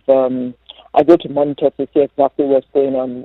Recently, I think last week, I went to the isolation center that the Lagos State government has said on social media that was ready. So I needed to go to the place to say, look, this Lagos has the highest number of persons with COVID-19. Okay, let me take a look at this isolation center at Unipon, donated by GT Bank. And I got there, the security man said to me, that I couldn't get in. He said, Madam, you can't get in because the place is not ready. So I'm thinking, if it's not ready, why the photo ops to say to the people that the place is ready? So what does it also mean to say that the isolation centers are springing up all over the place if, people, if we can still contain the disease as it is? But be that as it may, as I went round, I saw people, and you look at it, where are these people going? People are just tired. They just need information. They just need to be assured that it's going to be all right. They just need you to say to them, look, we will take care of you. Many have asked that governments should at least use their numbers, their BVNs, for those who have account numbers, share them the money, that they know exactly what to do with it. Since the food relief that you said you're going to give to them is not happening, and I'm telling you that's the truth. The real people who need this food are not getting it. That's the truth. They're not getting it. Because you go to a community that has about 200 or 300 persons, and you single out like 20. Tell me, that's just a drop in the ocean. It doesn't stop. Anything. Yeah. And the people who receive these things, when they open the bags, you can see the disappointment on their faces. So, yes, the little people, if I call them little people, I just mean the poorest of the poor that the government is talking about. They go out. When the authorities are challenged on this, what do they say? When of course, people like you and others are raising these questions with the government, what does the government say? Government still tells you that they're doing the best that they can. What they do is to say to the people, you have to stay home, you have to social distance. Recently, a particular Nigerian movie actor, of course, she had a time in court because she had a party. I would think that they were bored of what was going on and they needed to get together, so she organized a party for her husband. Of course, that created a lot of fury, and the police arrested her. She went to court, and there was a judgment yesterday to say that they're going to pay 100,000. You work to do community service for 14 days, and you and your husband do the self-isolation for 14 days. So those are the things people are going, and it's going to get worse. That's what I'm saying. But how will government say, okay, this needs to stop? Yes, you can do it by force, but I tell you, no one will listen to you if they are hungry. You know what it's like to a man who is hungry? He says to you, I would rather for COVID-19 to kill me than for me to go hungry. Right. And it is happening. So that's the situation. Well, thank you very much, Ify, for speaking to us from Nigeria. Thank you for having me. Thank you so much, Ify. Appreciate that. Right. Have a wonderful day. Thank you. Asante sana. The Situation Room continues. You can post your comments for questions, rather, for Dr. Mercy Korir. She'll be joining us shortly. Dr. Mercy Korir is KTN's medical journalist. She'll be answering your questions regarding COVID-19, any concerns that you may have. She will be answering. She'll be joining us on the phone shortly.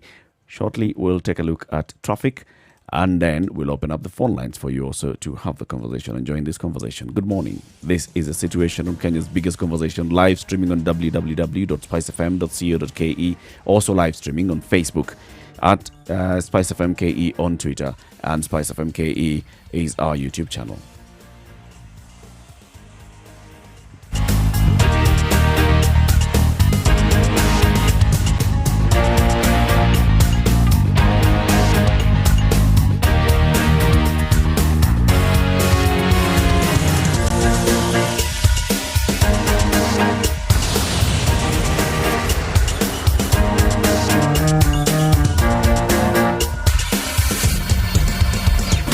Classic soul, R&B, smooth jazz, neo soul, and nostalgic ballads. Make some noise. Yeah! You're listening to Spice FM.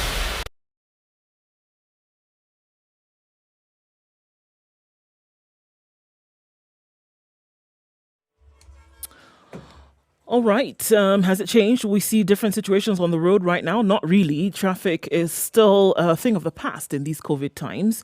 Getting into the CBD, not so difficult at all. Thika Road and Mombasa Road doing very, very well this morning.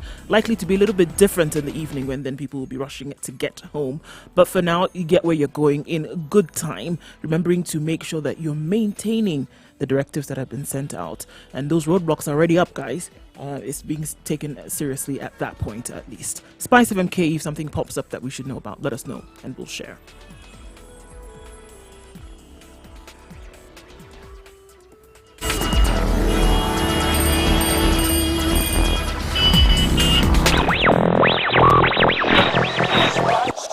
Spice and everything nice. Alright. spice up your life. Mature, intelligent talk every morning. Spice up yourself. Joining us now on the line is Dr. Mercy Karir, KTN medical journalist. Good morning, Dr. Ari. Good morning, Eric. Morning, CT. Good morning, Mercy. Morning, Mercy. How are you? The lockdown? We are very fine, thank you. We're within Nairobi. Within the Nairobi metropolitan, yes? Yes. All right. Same here. Good. But then we are essential services. There you go. So I think we need to still give stories, do stories. We still need to inform Kenyans of what's going on. Of what's happening, yeah. Speaking of which, just before we even get to the questions that are coming in, an interview with the PS Karanja Kibicho yesterday, I saw him saying if a doctor operates within Nairobi and then you're crossing outside the boundaries of the metropolitan, you'll be told, come on, Dr. Mercy, stay in Nairobi. Why do you need to go to Nyeri? Well, I don't think that's really well thought out. My apologies to the PS. But remember, for a population of 47 million Kenyans, we only have about 6,000 doctors.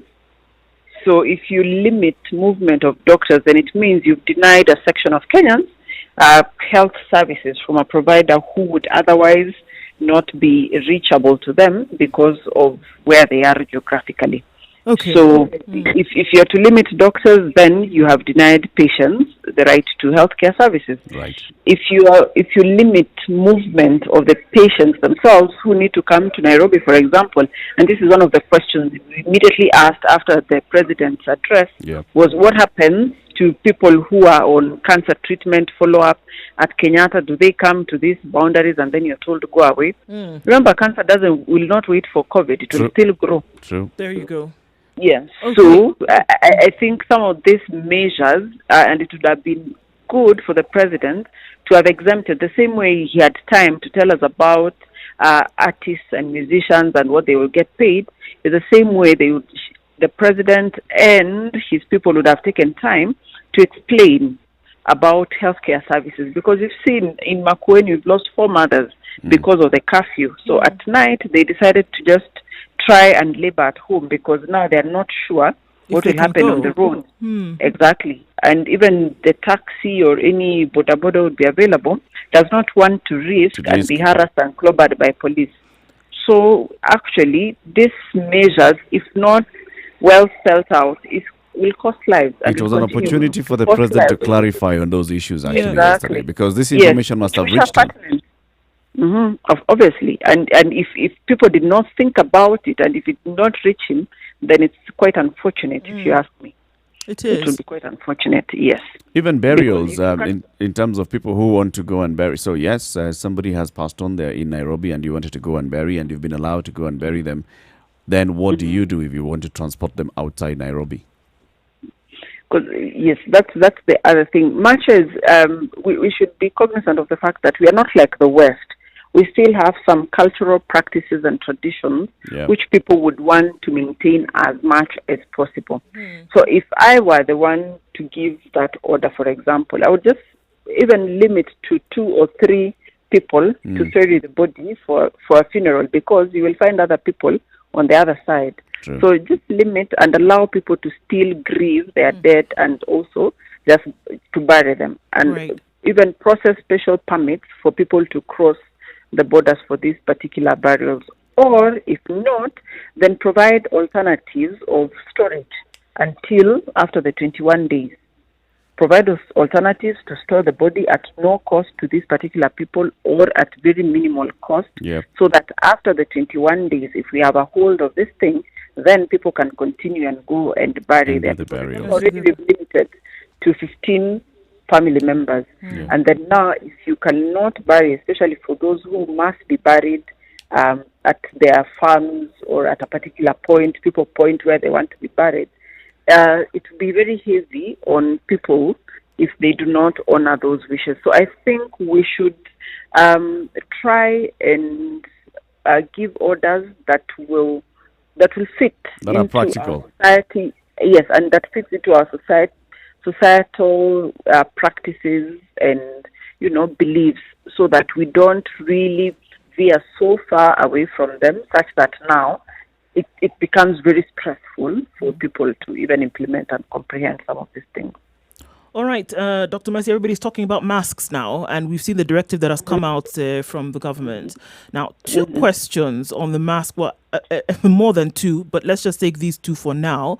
The first one is that, all right, so then how long can I use a mask? And the second one is, what material then is best? And in terms of its preventative measures, what exactly would it do?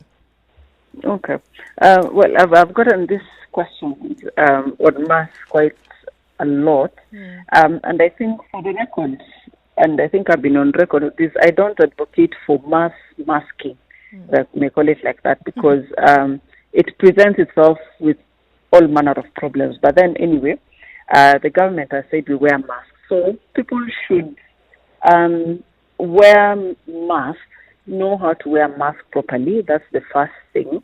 Where you don't touch the outside of the mask, because now you may forget now to wash your hands because you're using a mask and whatnot.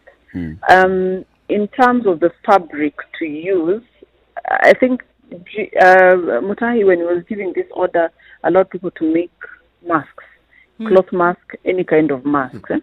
So for me, the cloth masks, I would prefer those ones, because at the end of the day, you can wash with disinfectant with your bleach, and you air it out to dry, and you hang it out where it's well aerated and it can dry. Because then now whatever it would have picked, you're able to kill it with the bleach. So for me, I would go for a cloth mask, a fabric mask. And I've seen even in California, they advocated for people to do cloth masks. Now, these other masks are not supposed to be reusable, but even as I was coming to work this morning, I've seen a truck driver whose mask that was once white is now almost brown. Because people are just, now we've been told to wear a mask and you're just putting it on same mask. Same mask. God knows for how long he's been wearing that mask, where he's gone with it. So it's carrying even with it a lot of germs. You don't know if somebody has coughed into it when you touch it. I've seen people putting it on their foreheads, putting it under their chin, putting it on their chest. So all of these things are just point of contamination left, right, and center. Because now it may beat the purpose of preventing infection. Because now this mask was according to WHO, is just supposed to be used by the person who is sick to avoid transmission, and the person taking care of the sick. This is either a caregiver at home or a healthcare worker. So these are some of the considerations that we have to make. But now, since government has said wear a mask, then for me, I would advocate for a fabric mask, because then in terms of maintaining hygiene, it will be easier with a fabric mask as opposed to this other mask where now people are putting it, doing all manner of things and reusing it for the whole day, because now you can't wash it. You can't wash it. Okay, then to another question, and I think we've seen this one before, but still important, I think. Staying at home, working from home, all my children are in the house. I don't even let them leave the gate. Do we need to continue cleaning services and all of this, since we are the only ones that we are coming into contact with, and we are maintaining these levels of hygiene? Definitely. Hygiene, it should be now woven into the daily fabric of that home state, because as of maybe initially you are doing it maybe every 2 hours. Now you can do it maybe every 6 hours or so, or 8 hours, I don't know. But as I said, and I've been saying earlier, you weigh what to do depending on your household. So if cleaning surfaces is still important, because we are not just looking at germs of COVID, but there also are the many germs in the environment. So it is just good to maintain that hygiene. The frequency depends now on your household, your assessment, and what you want to get out of it. So I cannot prescribe and say don't clean or clean once a day. Now that depends on that particular household, but maintaining hygiene obviously is key. Okay, and this is another question now that was just in line with what you've asked. Now, when we have somebody who is close to labor and we don't know when this will happen, what would you advise, close to term, what would you then advise with all the conditions that we see around us, with the curfews in place, with the no movement, what should she do? I think depending on which part of the country you are in, this particular person is supposed to have been going for antenatal clinics up to now. So I think these are, in my opinion, some of the services that are still important. Otherwise, we will go back on some of the gains we've made on maternal health, where we've been trying to reduce maternal mortality. We've been trying to reduce morbidity caused by all of these issues around maternal health. So this person is supposed to have been going for antenatal clinics. So where they've been going for antenatal clinics, they'll be best to advise on what to do next. If it's a facility that can deliver normally, then make arrangements with that facility. If they need an elective cesarean section, make arrangements with another facility.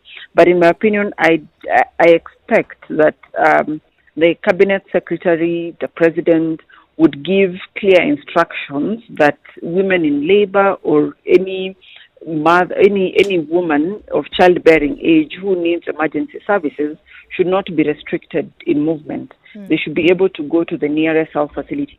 And now this brings me to the part that I've been thinking about. If we had worked on providing healthcare services equitably across the country, this lockdown would not be a problem. We wouldn't have to think about crossing borders to come to Nairobi for follow-up or to access healthcare services, such basic healthcare services as maternal health, because then you would be okay where you are because you know there's a facility that can attend to you. So for me, if the president and his people have not seen this grand opportunity to make universal health coverage a reality, then we are not doing anything important, because now you cordon off some people and you deny them from services. And you know Nairobi is the place where has some of the good facilities, not necessarily the best, but in terms of service provision, when you compare it in Nairobi and other parts of the country,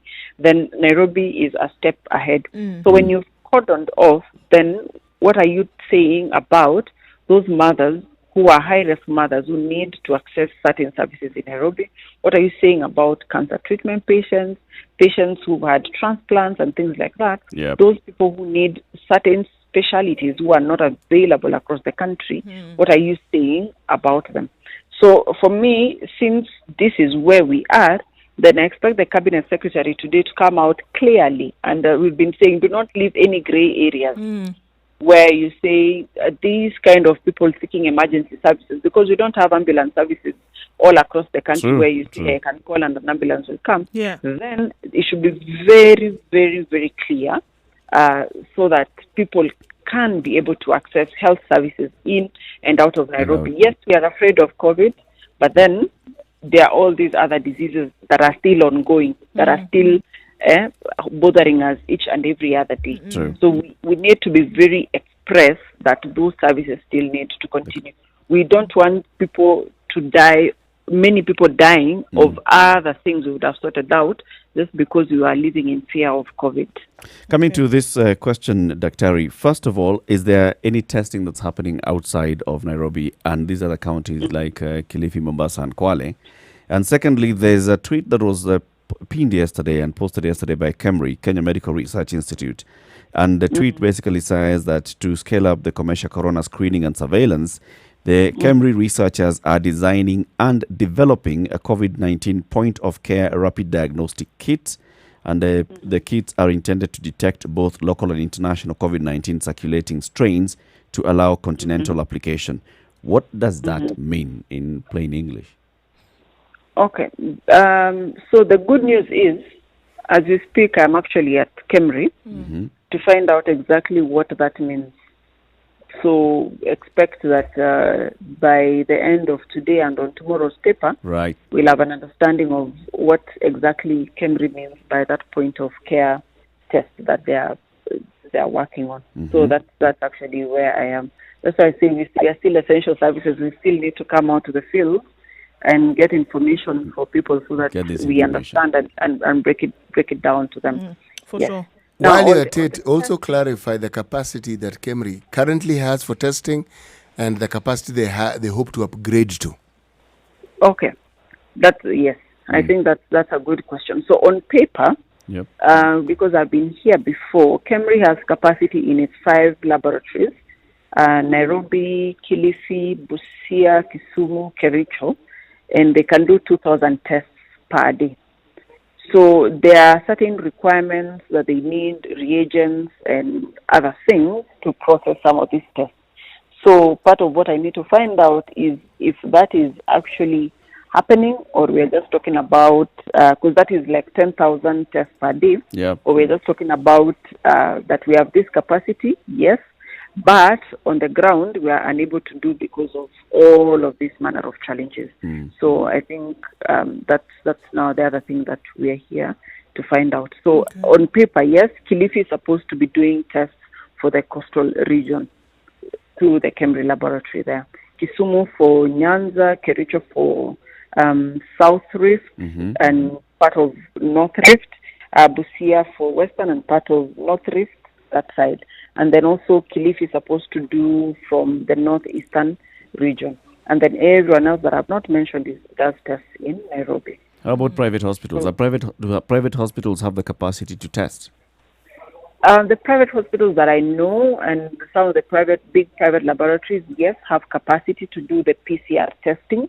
What some don't, what actually all of them except one don't have are the specific test kits for COVID-19 in order to be able to do those tests. But in terms of capacity, they do. And in my opinion, I've been thinking, why can they be enabled to do this test? Because we've seen and we've heard people showing up in these private hospitals only to be diagnosed later to have COVID-19.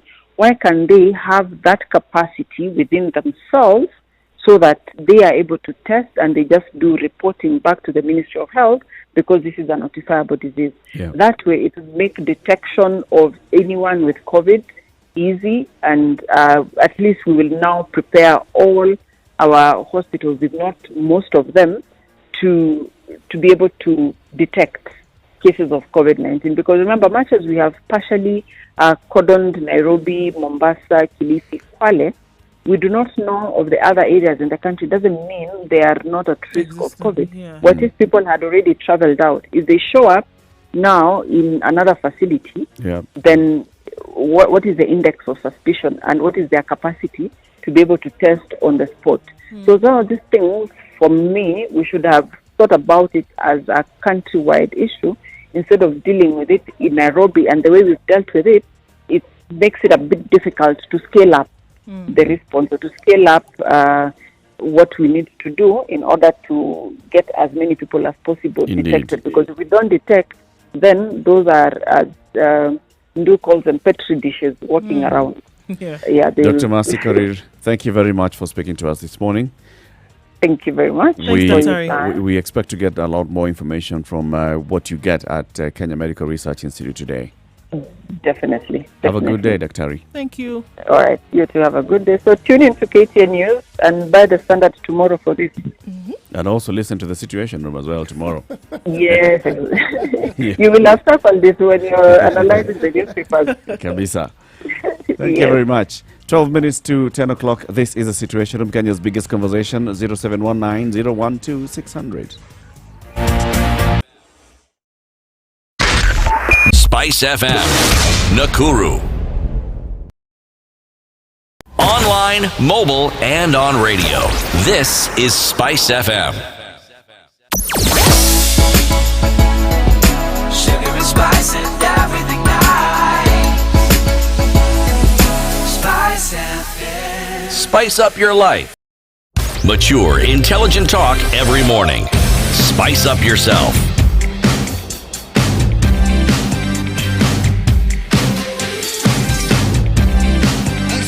It's 11 minutes to 10 o'clock. This is the Situation Room, Kenya's biggest conversation in the room. My name is Eric Latif. We have Ndu Oko and CT Muga. So measures are in place. They're in effect. For Nairobi, measures for Kwale, Mombasa, and Kilifi will be coming into effect tomorrow, and we expect to see some changes. Or do we not? Changes in what sense? In behavior, in implementation, in reduction of movement, in... Well, of course, you have to now compare that with the movement that we saw in and out of these counties on a regular basis. And then we'll be able to see, actually, yes, it has reduced because of this particular directive. I mean, without that, it would be difficult to see. I know for a fact that one thing that will be greatly affected will be movement in Mombasa because of the ferry. And we see that takes into effect tomorrow. It'll not happen. People are not going to be able to use the ferry to get from their point of residence to work and then back. So essentially, you're asking people... And why not? Because... You're asking people to stay at home. Likoni is within Mombasa. This is interesting because within that directive, it says that ferry services will cease. Mtongo is within Mombasa. Yep. That's where people live. Yep. Shikadabu is within Mombasa. But they said... Actually, he said they'll have some roadblocks around there, Shikadabu and all. But the ferry will stop operating. Will stop operating. This is another thing that they've added in there. So clearly, some thinking still needs to go into this, doesn't it? Yeah, because if you're talking about a lockdown, perfectly understandable. But you are saying the vast majority of people who work within Mombasa don't live there. Not within the island. No. Yep. No. And now you bar them from accessing. Yes. It's like saying that if Nairobi, as we know it, the city center was an island, then the moment you move out and you come to South Sea, you cannot now go back to the CBD. Yes, it's the same thing, really. So some more thought has to... Now that the lockdown has been spoken of and has been instituted, some more thought that involves details needs to now come out. Yeah, and I think just listening to what Dr. Daktari said, I hadn't actually given that much thought. So in the case of an emergency, like somebody goes, then these are other things, Somebody then goes into labor, things that should have been thought about. Then are they given a free pass to be able to take into hospital, for example? Things like that need to be made clear. Some people have opted to give birth at home because they're afraid of what would happen if they went out into the streets, of coming out at night. So I think there were very many things that, as we think about them now, as you take a thought, that didn't come out into the open in terms of what people are supposed to do. When then you now dictate on certain things, there are other things by human nature will pop up that also then need to be considered. Yeah. What happened? By the way, all this against a backdrop of other things remaining constant. Yeah, Remember, some things have not changed, so they're still going on. There were directives that the government gave. The Central Bank of Kenya came up with certain directives, fiscal directives that were supposed to alleviate the plight of people who are in SMEs, supposed to alleviate the plight of those who had loans. And with the exception of Stanbic Bank, who seemed to have taken a step, who came out openly and said, this is what we're going to do. This is the relief that we're giving. The other banks, we don't hear. So we don't know. Which means we can assume the status quo has remained. And then if you look at what is appearing in the papers, it's not just that. They're also not lending money. In today's Financial Standard, there's a double spread there. It's 2 pages. Page 4 and 5. What's the headline there, City? Can't lend, won't lend. Why banks are locking up their vaults. Even then, they're locking down, Abi. And the justification is that, so money has been released from the central bank to help with the bank's liquidity. But they are not passing that on to their customers. No. What is that? They have now posted those huge profits they post every quarter, every half year, yearly. But if you read the article, the one thing that they keep talking about, they're afraid of defaults. Now, this is a question that we really must ask, okay? Many banks depend on some of the people corporate borrowers who borrow millions, if not billions of shillings. All right? In the setup that we have right now, if, say, one corporate borrower defaults, how many small SMEs and lenders would that person represent? So which is the greater? The argument is that usually they are less of a risk. I've never understood that. I've actually never understood that argument fully. That corporates are less of a risk? They're not less of a risk. They're just a risk like any other. Like anybody else, yes. Exactly. The fact that they have a business that you can understand doesn't mean, under the circumstances we are in, that they will not have the same outcome as someone who has a smaller business. Yes, because circumstances could change. In the current times in which we find ourselves now, who would have thought that businesses would shut down? Same businesses who may have taken out a loan and then they're not able to meet their overheads. In essence, they're then able to pay a facility that they would have taken out. Precisely. Who's to say? You can't predict such a thing. You're a manufacturer. You need wholesalers. You need retailers. Now, if people, for instance, are not buying, as indicated in this article, say electronic items, other things that they buy, and they're focusing on buying food, okay? You it as a means business your business, will go down. you're going to have a problem. Yeah. If you had borrowed money, you're going to have a problem paying it back. And it goes up.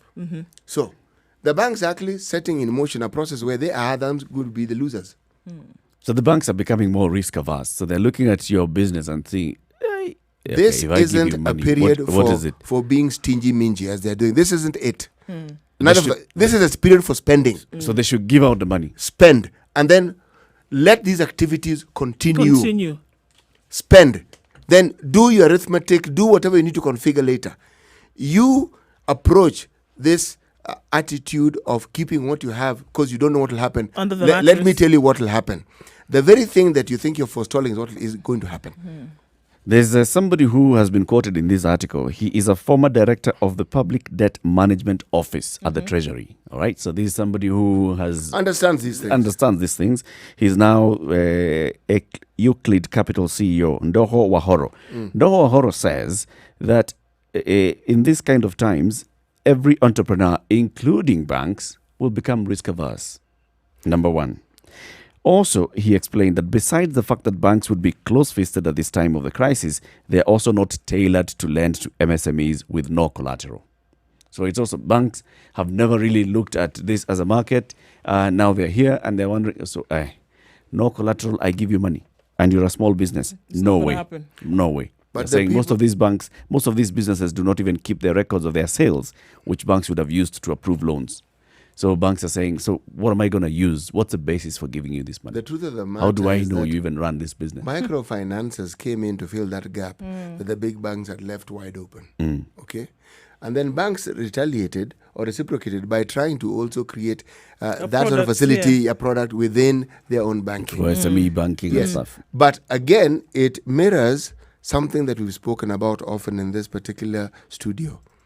How it is the banks are not actually tailored to cater for the needs of the citizenry. They're tailored to make money, period. We understand it's a business of buying and selling money. That we've understood.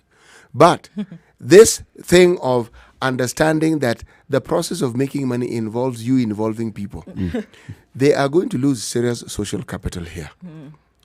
What we are battling here with the government is that social capital. The government eroded it. Yep. Now they tell people wear masks and they're like, why? Because this is the thing. COVID will end. There's COVID. Where is it? COVID will end. Who has got it? Right. So he could have died anyway. Yeah. Why are you telling us? This is all going to end, and you're going to come back to a place where these same people who are shunned for whatever reason, we can't give you money, we're telling you to do a certain thing, we've shown you that maybe we're not actually there for your best interest.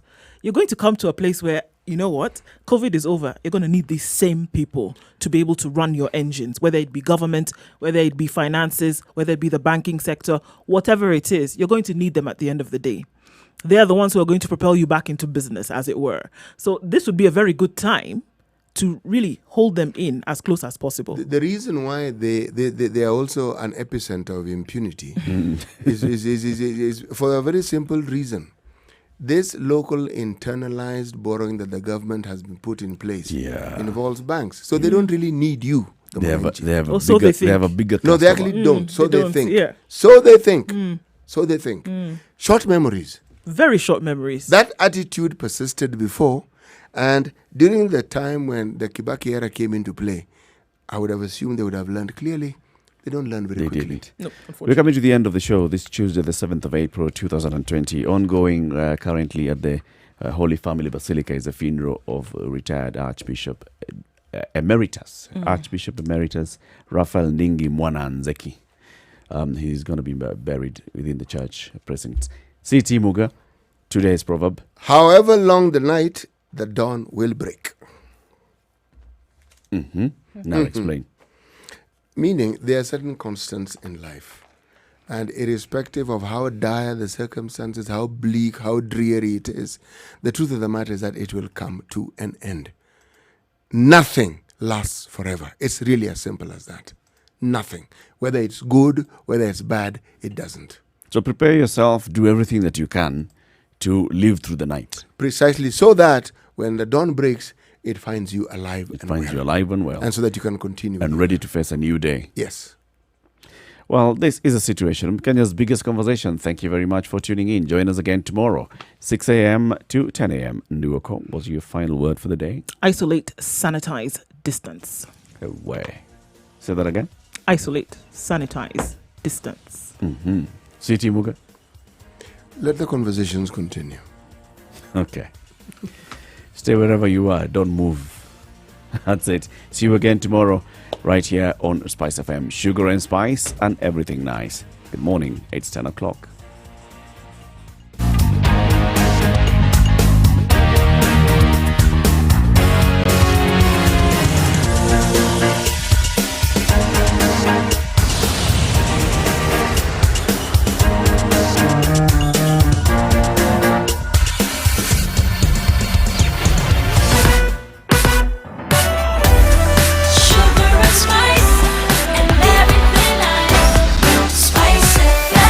Spice up your life.